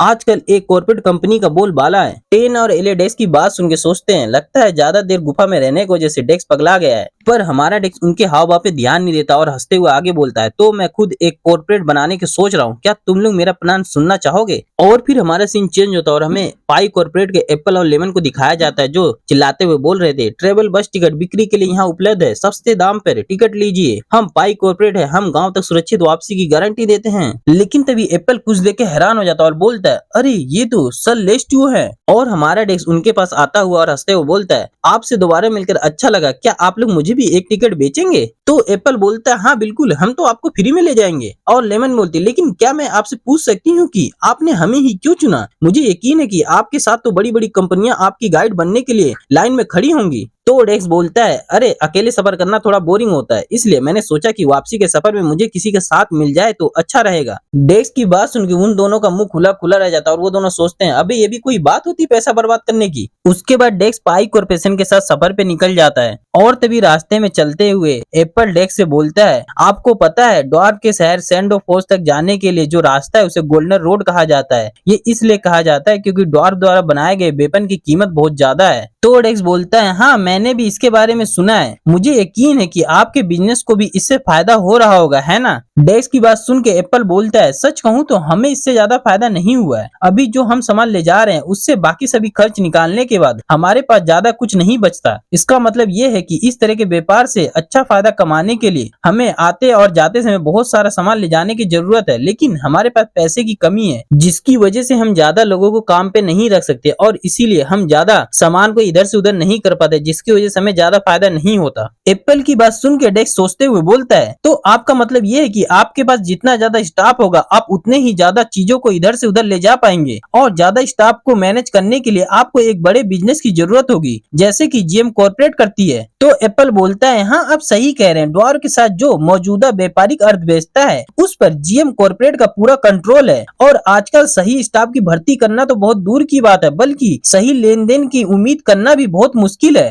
और उन्होंने ना सिर्फ सभी हाई लेवल एक्सप्लोरर और फ्रोस्ट मेज को भर्ती किया है बल्कि उन्होंने न्यूनतम वेतन से 2 गुना वेतन देकर दूसरे स्टाफ को भी अपनी ओर आकर्षित कर लिया है और उन्होंने जरूरत से ज्यादा लोगों को भर्ती कर लिया है, जिसकी वजह से कई लोग अभी भी व्यापार के काम में शामिल होने का इंतजार कर रहे हैं। उनका प्लान पूरे बाजार पर एकाधिकार करने की है जिससे अन्य प्रतिस्पर्धी कंपनियों के लिए कुछ भी नहीं बचेगा। मुझे यकीन नहीं हो रहा कि इतनी बड़ी कॉर्पोरेट कंपनी होने के बावजूद भी वो लोग इतने कायरतापूर्ण तरीके का सहारा ले रहे हैं। उसकी बात सुन के डीमन किंग हंसते हुए बोलता है, अरे मास्टर मैं सच कहूँ तो अंडरवर्ल्ड के लोगों को इंसानों के बुरे तौर तरीकों से कुछ सीखना चाहिए। अपने कॉम्पिटिटर को दबाने के लिए वह जो नए नए तरीके अपनाते हैं वह सचमुच हैरान करने वाले होते हैं। और एप्पल की बात सुन के डेक्स भी सोचता है, अच्छा तो अब मैं समझा कि वो इतनी घमंडी क्यों बन रही थी उस समय। लेकिन तभी उनके पीछे से कोई चिल्लाते हुए बोलता है, सर एक इमरजेंसी आ गई है। और एप्पल जब उस बंदे की तरफ देखता है जो बंदा चिल्लाते हुए बोल रहा था तो वो बंदा किसी तरफ इशारा करते हुए बोलता है, सर पीछे से कोई चीज बहुत तेजी से हमारी ओर आ रही है।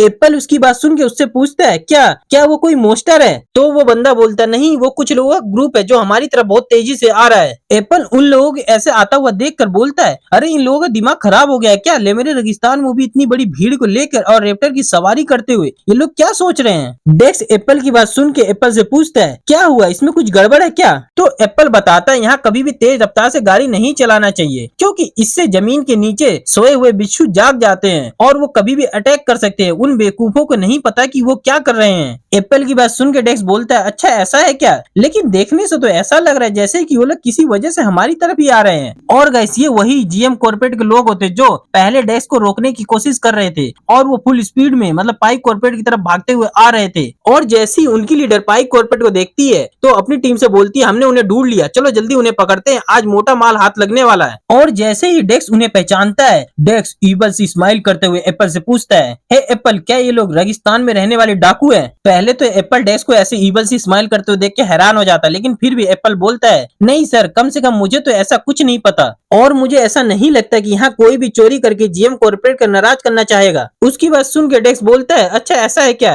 तो घबराओ मत और मेरी बात सुनो, वह डाकू जीएम कॉर्पोरेट के लिए काम करते होंगे और ऐसा लगता है कि वो लोग हम पर हमला करने के लिए इस तरफ आ रहे हैं। डेक्स की बात सुन के एप्पल चौंकता हुआ बोलता है, क्या आपने अभी क्या कहा। और फिर एप्पल सोचने लगता है, तो जीएम कॉर्पोरेट ने इन लोगों के हम पे अटैक करने के लिए भेजा है, पर क्यों। नहीं रुको, इससे भी जरूरी बात यह है कि अगर हम लोग ऐसे खतरनाक इलाके में मर जाते हैं तो हम लोगों की डेथ पेनल्टी मिलेगी और जो सभी आइटम मेरे पास है और मेरे आइटम का सभी अधिकार जो मेरे पास है वो सब कुछ मेरे पास से गायब हो जाएगा। और वो सारे डाकू उन लोगों को चारों तरफ से घेर लेते हैं। और उस समय हमारा एप्पल सोच रहा था, अगर मैं यहाँ से जिंदा नहीं निकल पाया तो मैं पूरी तरह से कंगाल हो जाऊंगा। और तभी हमारा एप्पल शेर की तरह दहाड़ता हुआ बोलता है, तुम कमीने चालाक और धोखेबाज लोग सिर्फ इसलिए कि तुम एक बड़ी कॉर्पोरेट कंपनी हो, इसका मतलब ये नहीं कि सब कुछ तुम्हारा ही हो जाएगा। अपनी मनचाही चीज पाने के लिए तुम लोग कमजोरों को कुचल डालते हो, तुम लोगों को खुद पे शर्म आनी चाहिए। एप्पल की बात सुन के वो बॉडी बिल्डर वाला बंदा बोलता है, जीएम कॉर्पोरेट तुम किसकी बात कर रहे हो, हम लोग तो बस एक आम लुटेरे मरे हैं जो तुम्हें लूटने आए हैं। उसकी बातें सुन के फिर एप्पल चिल्लाते हुए बोलता है, अबे जा झूठे, 100 कुत्ते मरे होंगे तो तू पैदा हुआ होगा। अबे मुंह के सामने झूठ बोल रहा है, साफ साफ दिख रहा है कि तू हमें लूटने नहीं, तू हमारे कंपनी बर्बाद करने आया है और तुम लोग जीएम कॉर्पोरेट के कुत्ते हो जो उसके कहने पे हमें काटने आए हो। एप्पल की बात सुन के जीएम कॉर्पोरेट की बॉस अपनी रेप्टाइल से नीचे उतरती हुई बोलती है, अरे ओ बेकार कंपनी वाले, तुम अपनी हद पार कर रहे हो और ऐसा भी नहीं है कि तुम्हारे पास इसका कोई सबूत है कि हम जीएम कॉर्पोरेट से हैं। और तू ज्यादा भौंकेगा ना,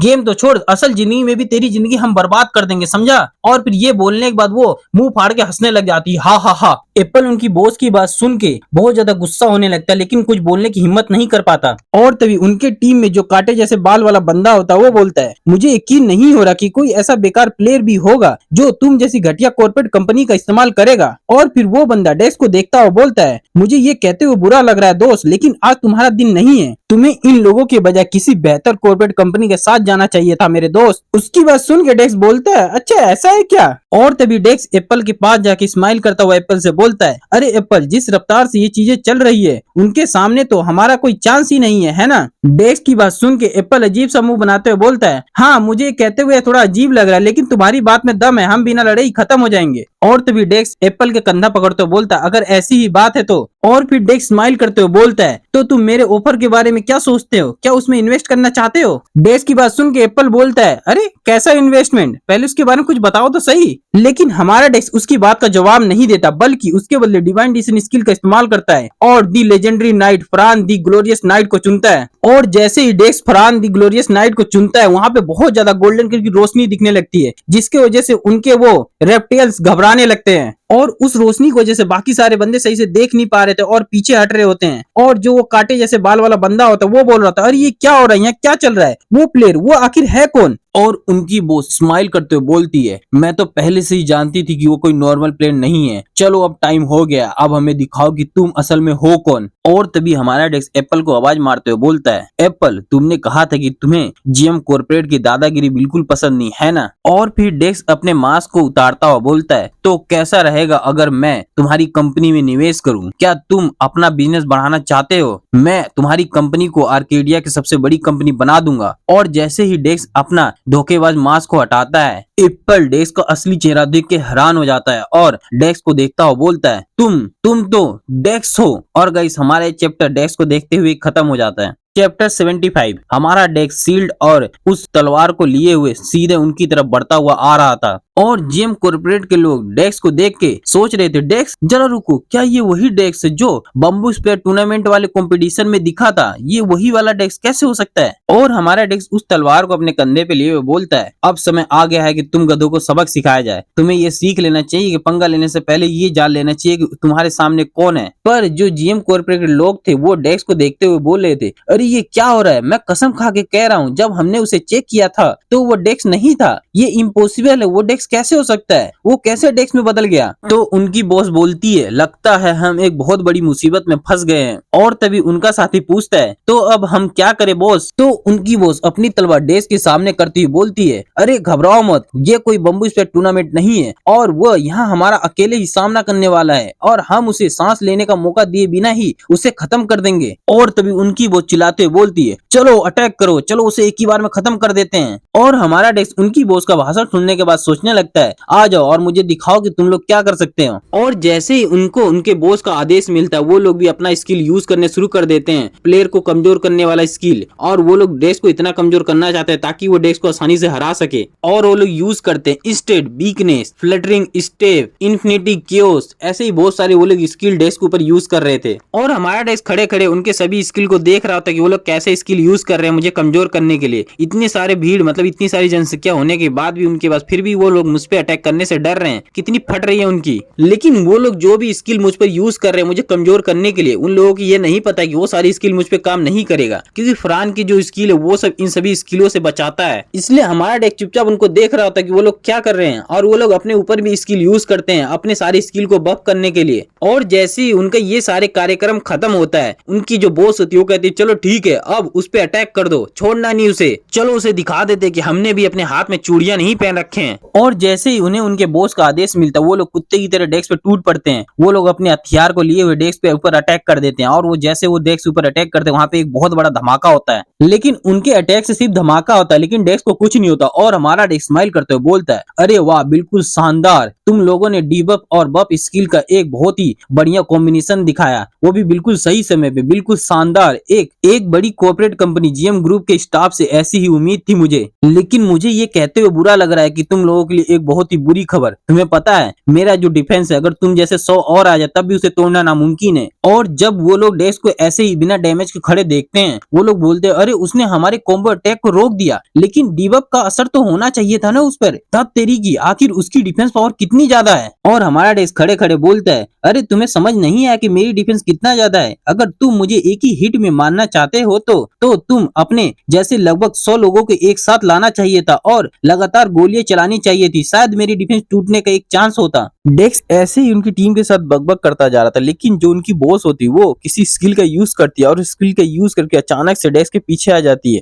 और अपने चाकू के लिए डेक्स पे अटैक करने जाती है। लेकिन तभी वो एक और स्किल का यूज करती है और उसका जो डैगर होता है उसको डेक्स के शैडो में मार देती है। और जैसे ही वो डैगर डेक्स के शैडो में लगता है उसे कुछ नोटिफिकेशन आने लगता है जिसमें लिखा था फरहान की जो बॉडी है वो इसे रोकने की कोशिश कर रहा है लेकिन वो पूरी तरह से रोकने में असफल हो रहा है, बस एक पल के लिए फरहान की बॉडी हिलने डुलने में असमर्थ हो जाएगी। डेक्स उस नोटिफिकेशन को देखने के बाद सोचने लगता है, एक हाई लेवल की होल्डिंग स्किल, मुझे उम्मीद नहीं थी कि फरहान की पैसिव स्किल इसे रोक नहीं पाएगी। और जो उनकी बॉस होती है वो डेक्स के शैडो को पकड़ती बोलती है, सब लोग घबराना छोड़ो, उसकी जो स्किल है वो सिर्फ मैजिक अटैक से बचने में माहिर है, इसलिए उस पर फिजिकल अटैक काम करेगा, इसलिए सब लोग जल्दी करो और उस पर हमला करो। और जैसे ही वो लोग अपनी बॉस की बात सुनते हैं वो फुल स्पीड में डेक्स पे अटैक करने के लिए दौड़ जाते हैं और वो जो मोटा सांड जैसा बंदा होता है वो डेक्स पे अटैक करता बोलता है, मर जा चीटिंग करने वाले कमीने। और हमारा डेक्स उनकी बॉस की बात सुन के और उनको अटैक करता हुआ देख के स्माइल करता हुआ बोलता है, अच्छा तुम लोग सच में ऐसा लगता है कि मैं सिर्फ डिफेंस में ही माहिर हूँ। और फिर हमें बताया जाता है अभी तक डेक्स पे जो सारे अटैक हुए डेक्स ने वो सिर्फ अपने बॉडी पे ही झेले हैं, उसने अभी तक फरहान के कोई भी स्किल का यूज नहीं करा है। और फिर वो सभी एक साथ डेक्स के ऊपर अटैक कर देते हैं और डेक्स उन सभी अटैक को रोकने की कोशिश करता है, मतलब ऐसे ही अपने हाथ से पकड़ता है, कुछ उसके शरीर में लग जाता है, लेकिन उन सभी अटैक के बावजूद भी डेक्स को बिल्कुल भी डैमेज नहीं पहुंचता, जबकि देखने से ऐसा लग रहा था कि जैसे कि डेक्स को सारे अटैक लग चुके, उसके शरीर के आर पार हो चुके हैं, लेकिन फिर भी डेक्स को कुछ नहीं हुआ होता। और डेक्स स्माइल करता हुआ बोलता है, अरे क्या हुआ, क्या तुम लोगों का हो गया, अरे जल्दी करो और ताकत लगाओ, इससे क्या होगा, हिचकिचाओ मत, अपना पूरा दम लगा दो, अगर तुमने इसे शुरू ही किया तो इसे खत्म भी तो करो। और अभी तक तुमने जो सारे अटैक किया उससे तो बस ऐसा लगा जैसे मेरे कान के पास कोई मक्खी भी आ रही हो, जल्दी से अपनी पूरी ताकत दिखाओ। लेकिन उन सभी की हालत खराब होती है, उन सभी ने अपने सबसे ताकतवर अटैक का यूज करा होता, लेकिन फिर भी डेक्स को कुछ नहीं हुआ होता है।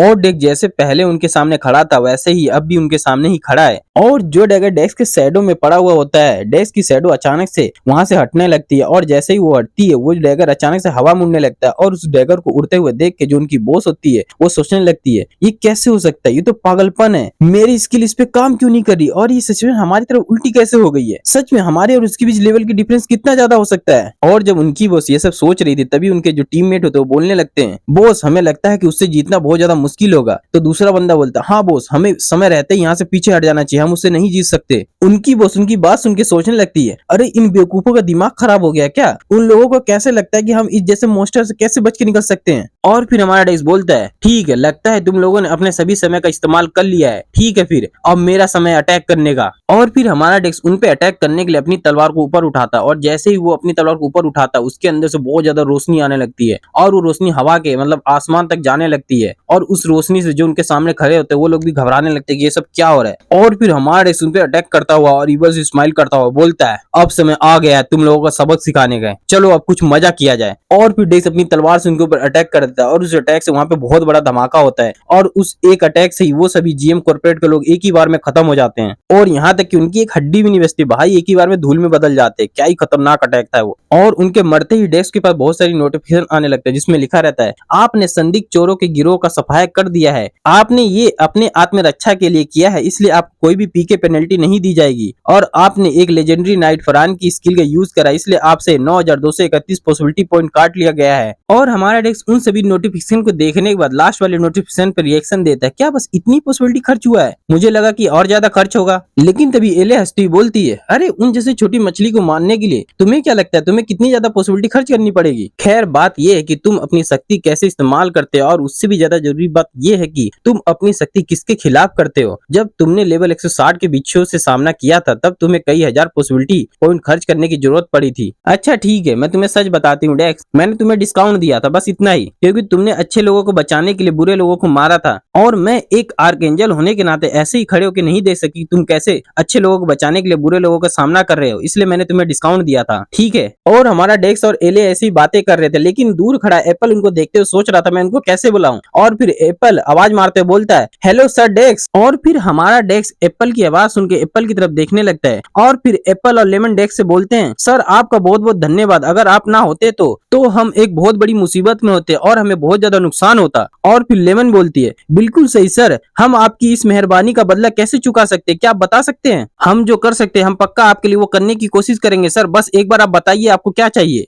और हमारा डेक्स उनकी बातें सुन के बोलने लगता है, अरे मैं तो भूल ही गया था ये लोग भी यहीं खड़े थे। ठीक है, जब बात यहाँ तक आई गई है, वैसे भी मैं ये करने का फैसला थोड़ी देर पहले कर ही चुका था, चलो फिर करते हैं। हालांकि ड्वार्फ और एल्फ के बीच हुई शांति संधि से दूसरे खिलाड़ियों को व्यापार का मौका मिलना कोई बड़ी बात नहीं थी, लेकिन अगर इससे हुए सारे मुनाफे की जीएम कॉर्पोरेट सारा खुद हड़प ले तो ये कुछ अलग बात हो जाती है, मैं उन्हें ऐसे ही नहीं जाने दे सकता हूँ। और फिर हमारा डेक्स एप्पल और लेमन से बोलता है, क्या आप सबको वह इन्वेस्टमेंट प्रपोजल याद है जिसके बारे में मैंने आपको पहले बताया था? तो फिर क्या हम उस चीज पे बात जारी रखें? लेकिन एप्पल और लेमन डेक्स की बात सुन के अपने मन में सोचने लगते हैं, लेकिन आपने तो हमें उस प्रपोजल के बारे में कुछ बताया नहीं, उसके बारे में अगर हमें कुछ पता ही नहीं होगा तो हम उसके बारे में क्या ही बोलेंगे। लेकिन गाइस उनकी बात के बारे में हमें आगे कुछ नहीं बताया जाता, या उन्होंने बात करा नहीं करा हमें नहीं बताया जाता, उसके बाद आगे सीन चेंज होता और हमें, और फिर इसके बाद एप्पल और लेमन और उनके सभी साथी रेगिस्तान पार करने लगते हैं और इसके बारे में बात करने लगते हैं कि उन्होंने कैसे पाई कॉर्पोरेशन चालू किया या इसकी शुरुआत करी। अगर साफ साफ बताया जाए तो वो दोनों एक कपल थे जिन्हें एक कंपनी मिली थी, और शादी के कुछ समय बाद ही उनकी वह कंपनी दिवालिया हो गई, और उसी दौरान आर्केडिया ऑनलाइन रिलीज हुआ, और फिर उन्होंने अपनी सभी जमा पूंजी जमा करके एक कंपनी की शुरुआत करी जो कि पाई कॉर्पोरेशन थी। और फिर वो दोनों अपनी लव स्टोरी सुनाने के बाद हंसते हुए डेक्स से पूछते हैं कैसे लगी हमारी लव स्टोरी, मतलब हमारी कंपनी की दिवालिया होने की स्टोरी। और हमारा डेक्स उनकी बात सुनने के बाद बोलता है, काफी अच्छी थी आपकी स्टोरी, आपके साथ इतना कुछ होने के बाद भी आपने हार नहीं मानी और एक कंपनी की शुरुआत करी। तो अगर मैं साफ साफ कहूँ तो आप दोनों की नौकरी जाने के बाद आप दोनों ने पैसा कमाने के लिए हार्डकोर गेमर बनने का फैसला किया, क्या मैं सही कह रहा हूँ? तो एप्पल और लेमन बोलते हैं, हाँ सुनने में ये अजीब लग सकता है, लेकिन हमने इस पर बहुत गंभीरता से सोचा और ये बिजनेस शुरू किया है। और फिर एप्पल बोलता है, हाँ बिल्कुल सही, ये कोई बिना सोचे समझे उठाया गया कदम नहीं है, हमने इसके लिए बहुत अच्छे से सोच समझ कर ये कदम उठाया है। तो डेक्स बोलता है, इसका मतलब ये है कि ये पाई कॉर्पोरेट आप दोनों के लिए नौकरी और बिजनेस दोनों ही है ना? डेक्स की बात सुन के एप्पल बोलता है, हाँ पाई कॉर्पोरेशन ही हम दोनों के लिए सब कुछ है। और हमारा डेक्स एप्पल की बात सुन के बोलता है, बहुत बढ़िया, तो फिर मैं आपके बिजनेस में इन्वेस्ट करना चाहता हूँ, कैसा रहेगा, क्या मैं कर सकता हूँ इन्वेस्ट आपके बिजनेस में? डेक्स की बात सुन के एप्पल पहले तो हैरान हो जाता और फिर डेक्स से पूछता है, मिस्टर डेक्स जब आप इन्वेस्ट करने की बात करते हैं तो असल में आप किस तरह के इन्वेस्ट करने की बात कर रहे थे? एप्पल की बात सुन के डेक्स सोचने लगता है, मैंने सोचा तो था आप में इन्वेस्ट करूंगा, लेकिन मैंने ये नहीं सोचा कि आप में क्या इन्वेस्ट करूंगा। सोचने दो, हाँ ठीक रहेगा, मैं तुम्हें ड्वार्फ और एल्फ के बीच व्यापार के रास्ते पर एकाधिकार का अधिकार दूंगा, कैसा रहेगा ये? एप्पल डेक्स की बात सुन के हैरान हो जाता और बोलता, क्या सच में ऐसा हो सकता है? तो डेक्स बोलता, हाँ ऐसा हो सकता है, और मैं ये भी कोशिश करूंगा जीएम कॉर्पोरेशन वो कुत्ते जो तुम्हें काटने की कोशिश कर रहे थे वो तुम्हें दोबारा परेशान ना करे, इसके लिए हमें शायद बाहर से कुछ मदद लेनी पड़ेगी, इसलिए बाद में तुम्हें मुझे अपने गेम प्ले का कुछ फुटेज भेजना होगा। लेकिन डेक्स के उल्टा एप्पल बहुत ज्यादा हैरान था और चिल्लाते हुए बोल रहा था, रुको जरा रुको, एक पल के लिए रुको, ड्वार्फ और एल्फ के बीच व्यापार का एकाधिकार करना, इसका क्या मतलब है? मुझे तो इस बातचीत का कुछ भी समझ नहीं आ रहा कि ये सब क्या हो रहा है। तो डेक्स उसे बताता, इसका मतलब बिल्कुल वैसा ही है जैसा सुनने में लगता है, इसका मतलब ये है कि तुम्हें सिर्फ ड्वार्फ और एल्फ के बीच व्यापार होने वाले सामान को ही ले जाना और बेचना है। और एप्पल फिर डेक्स की बात सुन के चौंकता हुआ बोलता है, लेकिन भले ही सर डेक्स ऐसा कहे, जीएम ग्रुप कभी भी ऐसी स्थिति में चुपचाप बैठकर तमाशा नहीं देखेगा, चाहे सर डेक्स कितना भी ताकतवर क्यों ना हो। जीएम कॉर्पोरेशन के सभी व्यापार को रोकना नामुमकिन है। एप्पल की बात सुन के डेक्स हंसता हुआ बोलता है, अरे तुम उसकी चिंता मत करो, क्योंकि अब से ड्वार्फ और एल्फ सिर्फ तुम्हारे साथ व्यापार करेंगे और वो जीएम ग्रुप से जुड़े किसी भी व्यक्ति के साथ व्यापार नहीं करेंगे, इसलिए तुम उसकी चिंता मत करो। एप्पल डेक्स की ये सारी बातें सुनकर हैरान होते हुए डेक्स से पूछता है, पर वो एल्फ और ड्वार्फ ऐसा क्यों करेंगे? एप्पल की बात सुनकर डेक्स एप्पल से पूछता है, अरे तुम कहना क्या चाहते हो? तो एप्पल डेक्स को समझाते हुए बोलता है, अरे नहीं, सच कहूँ तो लॉजिक के हिसाब से ये बात मुझे समझ नहीं आ रहा। ड्वार्फ और एल्फ हमारे जैसे छोटे कॉर्पोरेशन के साथ व्यापार क्यों करेंगे? और सुनने में ये एक ऐसी कहानी लग रही जो इस पूरे गेम के बैलेंस को हिला के रख देगा, और इसीलिए मुझे ये बात बिल्कुल भी समझ नहीं आ रही। एप्पल की बात सुनने के बाद डेक्स एप्पल से बोलता है, अच्छा तुम ये कह रहे हो कि वो तुम्हारे साथ व्यापार क्यों करेंगे? तो डेक्स स्माइल करते हुए बोलता है, वो तुम्हारे साथ व्यापार इसलिए करेंगे क्योंकि मैं उनसे कहूंगा कि वो तुम्हारे साथ व्यापार करे, और अगर मैं उनसे कहूंगा कि तुम्हारे साथ व्यापार करो तो तुम्हारे साथ व्यापार करेंगे। और गाइस हमारे चैप्टर इधर ही खत्म हो जाता है, चैप्टर 76। उसके बाद हमारे साथियों का सफर खत्म हो चुका होता है। हमारे साथी ग्रेट डीजे लूमरी के बेस कैंप 1 के एंट्रेंस पे पहुंच चुके होते हैं, जहाँ पे वहाँ टेंट लगाकर वो लोग बैठ के, मतलब कि डेक्स और पाई कॉर्पोरेशन के लोग बैठकर बातें कर रहे होते हैं, जहाँ पे उनकी बात एक सहमति पर पहुंच जाती है और फिर डेक्स उनके लिए एक कॉन्ट्रैक्ट बनाता है। और जैसे ही वो कॉन्ट्रैक्ट बनकर तैयार होता है तभी पाई कॉर्पोरेशन मतलब एप्पल के सामने एक नोटिफिकेशन आता है जिसमें लिखा होता है, क्या आप इस कॉन्ट्रैक्ट के लिए एग्री हैं?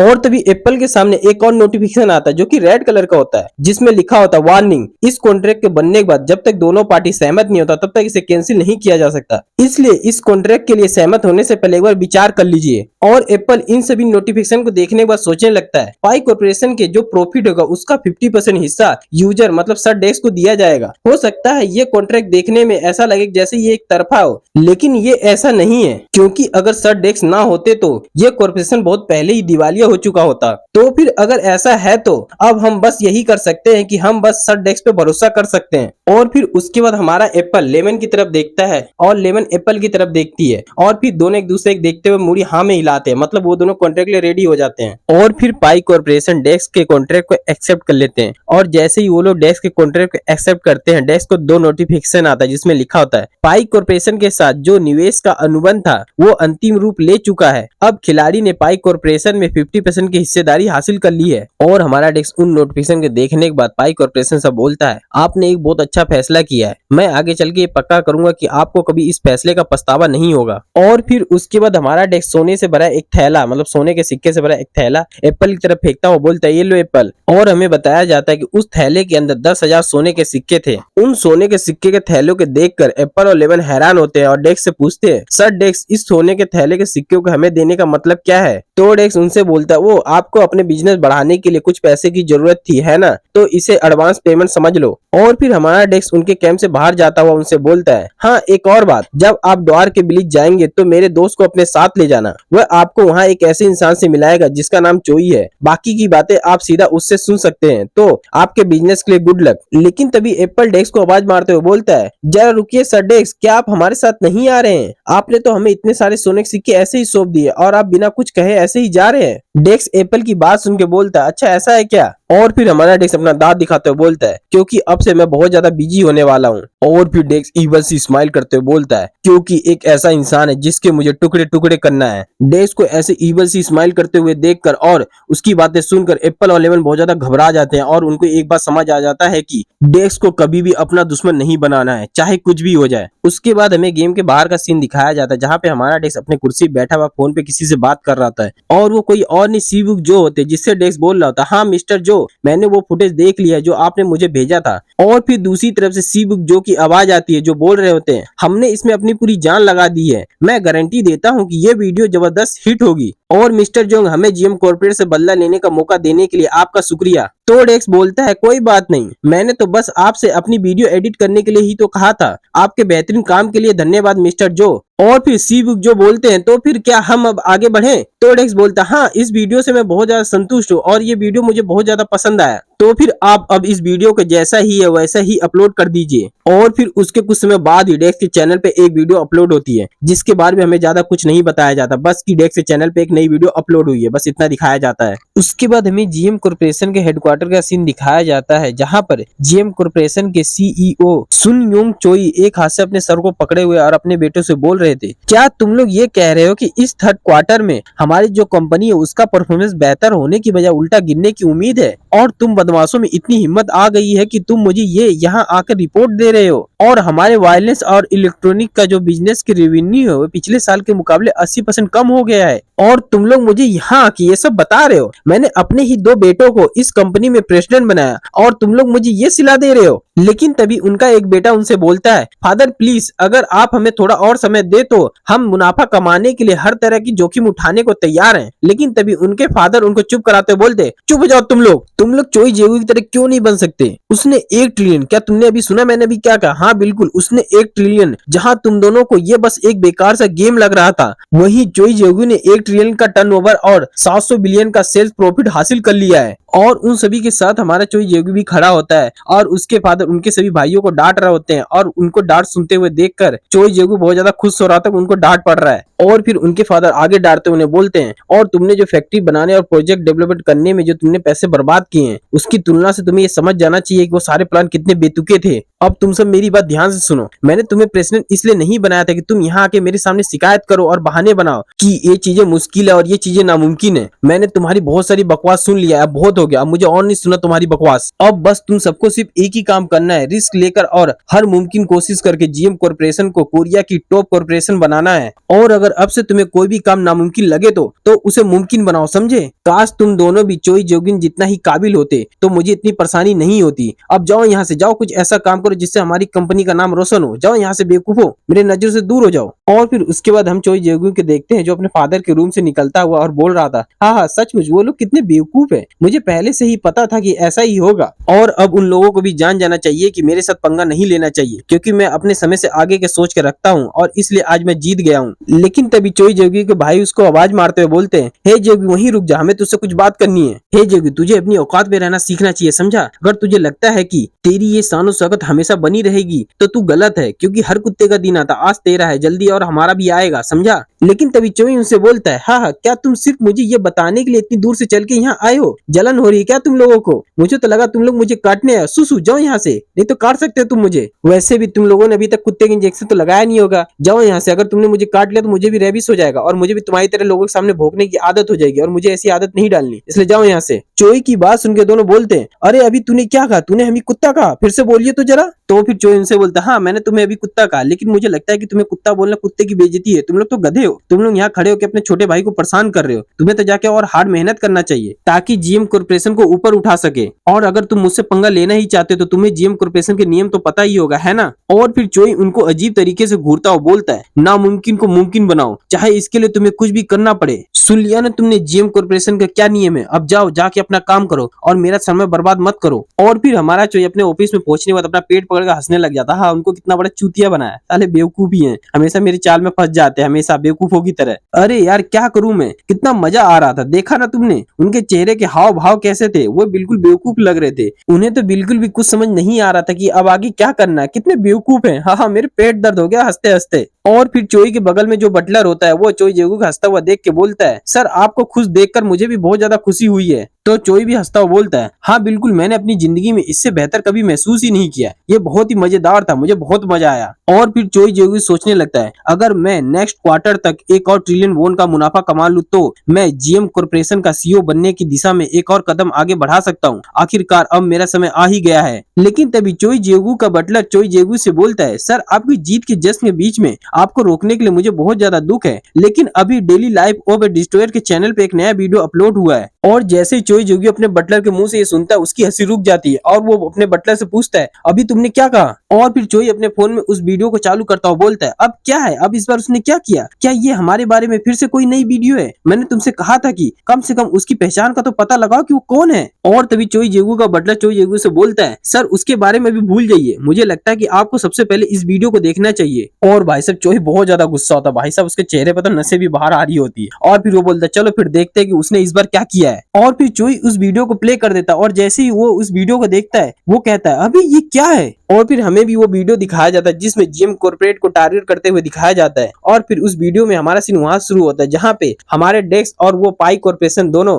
ड्वार्फ सिटी के एंट्रेंस गेट पे पहुंच चुके थे और वहीं पर जीएम कॉर्पोरेट के लोग पाई कॉर्पोरेशन का मजाक उड़ाते हुए बोल लेते, अब मैं क्या कहूँ इनके बारे में, इन्हें देखो इन बेवकूफों को, इनकी कैसी बुरी हालत है। इन्हें देख के ऐसा लग रहा है जैसे इनके पास एक गोल्ड कॉइन भी नहीं होगा। हाँ सच में यार, गेम में भी कोई इतनी कंजूसी करता है? सच में ये लोग कितने गरीब है। मुझे लगता है कि हारने वाले लोग हमेशा हारते ही रहते हैं। सच कहूँ, जो गरीब होता है ना वो अपनी आदत से गरीब होता है। इनको देख लो, इनको देख के भी ऐसे ही लगता है। अरे तुम, ऐसा लगता है कि तुम्हारे पास जो आइटम है वो हमारे जैसे आइटम से मेल खा रहा है। क्या ऐसा तो नहीं है कि तुमने हमारे आइटम में से चोरी किया है? क्योंकि तुम जैसे गरीब के पास ऐसा कोई आइटम हो ही नहीं सकता। अरे वो तुझे सुनाई नहीं दिया? जीएम कॉर्पोरेट के पास वो आइटम वापस लौटा दे। हमें पता है तेरे जैसी छोटी कंपनी के पास ऐसा आइटम हो ही नहीं सकता, और अगर तुम्हारे पास होगा तो तुम इसे संभाल नहीं पाओगे, इसलिए जल्दी से हमें वो दे दे। और फिर उस वीडियो में हमें उस समय का सीन दिखाया जाता है जहाँ पे एप्पल डेस्क को समझा रहा होता है। वो लोग पूरे बाजार पर एकाधिकार जमाना चाहते हैं ताकि जिससे जो अन्य कॉर्पोरेशन है वो कंगाल हो जाए। मुझे विश्वास नहीं हो रहा कि उन जैसा कोई बड़ा कॉर्पोरेशन ऐसी कार्रवाईपूर्ण चालें चल सकता है। अरे वो डाकू, वो जीएम कॉर्पोरेट के लिए काम करते हैं और ऐसा लगता है कि वो लोग हम पर हमला करने के लिए हमारी तरफ ही आ रहे हैं। अरे वो कुत्ते, जरा आराम से भोग, तूने सुना नहीं मेरी बात? और ऐसा भी नहीं है कि तुम्हारे पास इस बात का सबूत है कि हम लोग जीएम कॉर्पोरेट के लिए ही काम करते हैं। और अगर तू ऐसे ही कुत्ते की तरह भोगता रहा ना तो गेम तो छोड़, तेरी असल जिंदगी में भी तेरी जिंदगी बर्बाद कर देंगे। और तू ये नहीं चाहेगा कि तेरी जिंदगी कोर्ट और जेल में ही गुजरे। अरे मुझे यकीन नहीं हो रहा कि कोई खिलाड़ी अभी भी तुम जैसी बेकार कंपनी का इस्तेमाल करेगा। और तुम घमंड दिखाने के बजाय अगर तुमने किसी ज्यादा भरोसेमंद कंपनी को चुना होता तो ऐसा नहीं होता।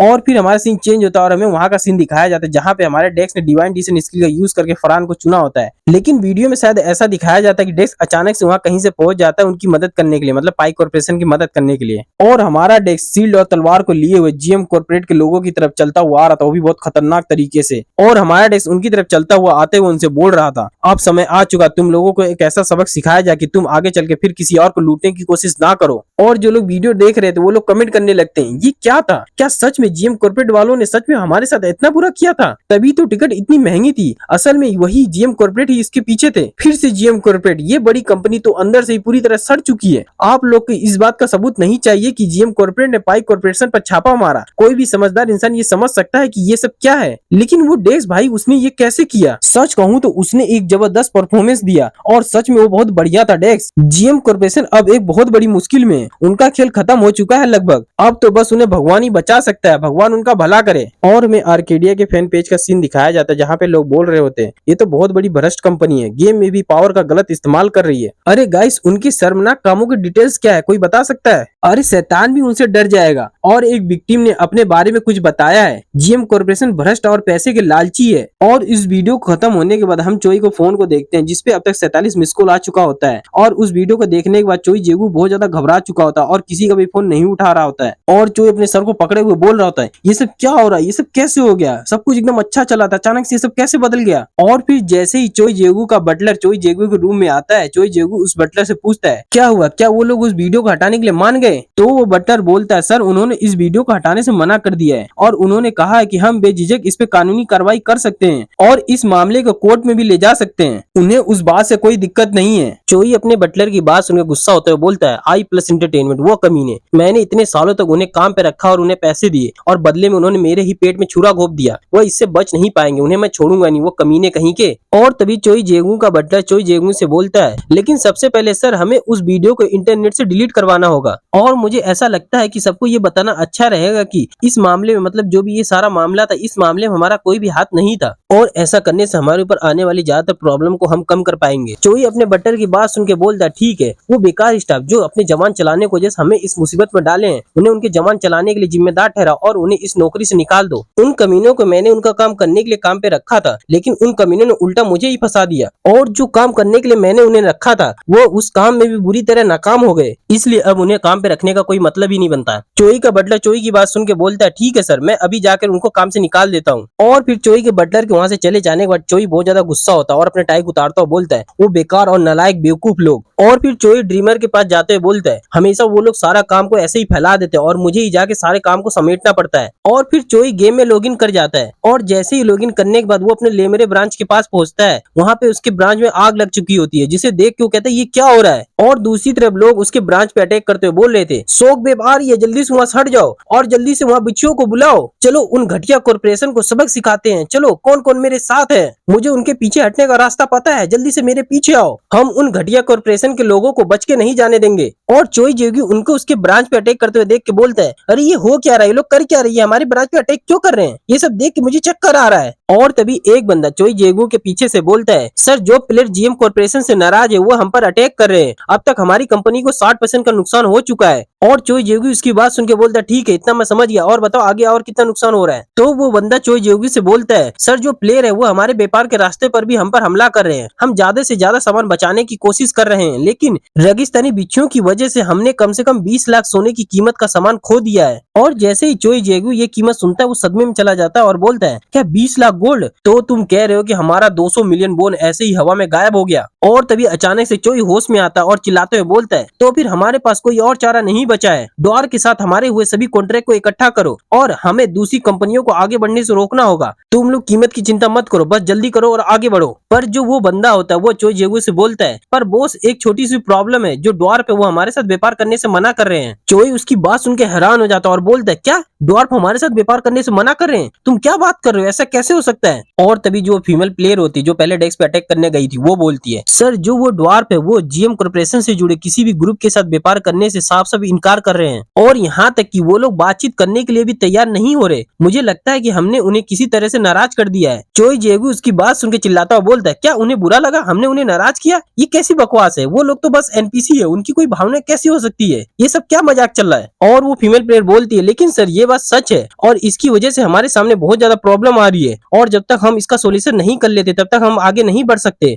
और फिर ये बोलने के बाद वो सोचने लगती है, हाँ बस एनपीसी, मैंने भी यही सोचा था, लेकिन ऐसा लगता है कि मैं गलत नहीं थी बल्कि जीएम कॉर्पोरेशन ही गलत था। और ये सब देखते हुए मुझे ऐसा लगता है कि हमारे लिए पूरी तरह से हार है। डेक्स तुम आखिर आर्केडिया किस तरह से खेल रहे हो? और फिर उसके बाद हमें एक न्यूज चैनल दिखाया जाता है जिसमें रिपोर्टर बोल रही होती है, आज के 9 बजे की खबर में आप सभी का स्वागत है। आज की रिपोर्ट के मुताबिक जीएम कॉर्पोरेशन ने वर्चुअल रियलिटी गेम आर्केडिया में बहुत सारा पैसा लगाया है ताकि गेम के अंदर पैसा कमाया जा सके, लेकिन नेशनल टैक्स सर्विस ने पता लगाया है कि गेम के अंदर के पैसे और असल जिंदगी में हासिल किए गए पैसे को डॉलर में बदला गया है, और उसे डॉलर में बदलने के बाद इसका इस्तेमाल टैक्स चोरी जैसे अपराध में गलत तरीके से किया गया है। और अभी पूरी कॉर्पोरेशन की जांच चल रही है। नेशनल टैक्स सर्विस को गैर कानूनी गतिविधियां और टैक्स चोरी के सबूत मिल चुके हैं और अभी भी जांच चल रही है। और हम चोई जेगू को देखते हैं जो ऐसा लग रहा था कि वो अंदर से पूरी तरह खत्म हो चुका है और अपनी चेयर पे ऐसे मतलब मरा हुआ पड़ा हुआ सोच रहा था, ये सब कैसे हो गया? सब कुछ अच्छा चल रहा था, मुझे लगा कि मैं कामयाब हो जाऊंगा, लेकिन ये अचानक से मैं बर्बाद कैसे हो गया? और गाइस उसके बाद हम उस बंदे को देखते हैं जो इस सभी कांड के पीछे का सबसे बड़ा अपराधी होता है, हमारा डेक, जो किसी गाड़ी में बैठे हुए, मतलब पता नहीं कौन सी गाड़ी है, उसके ऊपर बैठे हुए उनके साथ कहीं सफर पे जा रहा होता है और वहाँ उबासी मारता हुआ बोल रहा होता है, अरे यार मैं तो बहुत ज्यादा बोर हो रहा हूँ। और गाइस इसी के साथ हमारा ये चैप्टर खत्म हो जाता है और गाइस हमारा ये पार्ट भी यही खत्म होगा। और गाइस हमारा डेस्क अगले मिशन की तरफ बढ़ रहा है जो कि 5वां मिशन है, वर्ल्ड ट्री के लिए ड्रैगन हार्ट ढूंढना। तो फिर ठीक है दोस्तों, फिर मिलते हैं अगली वीडियो में।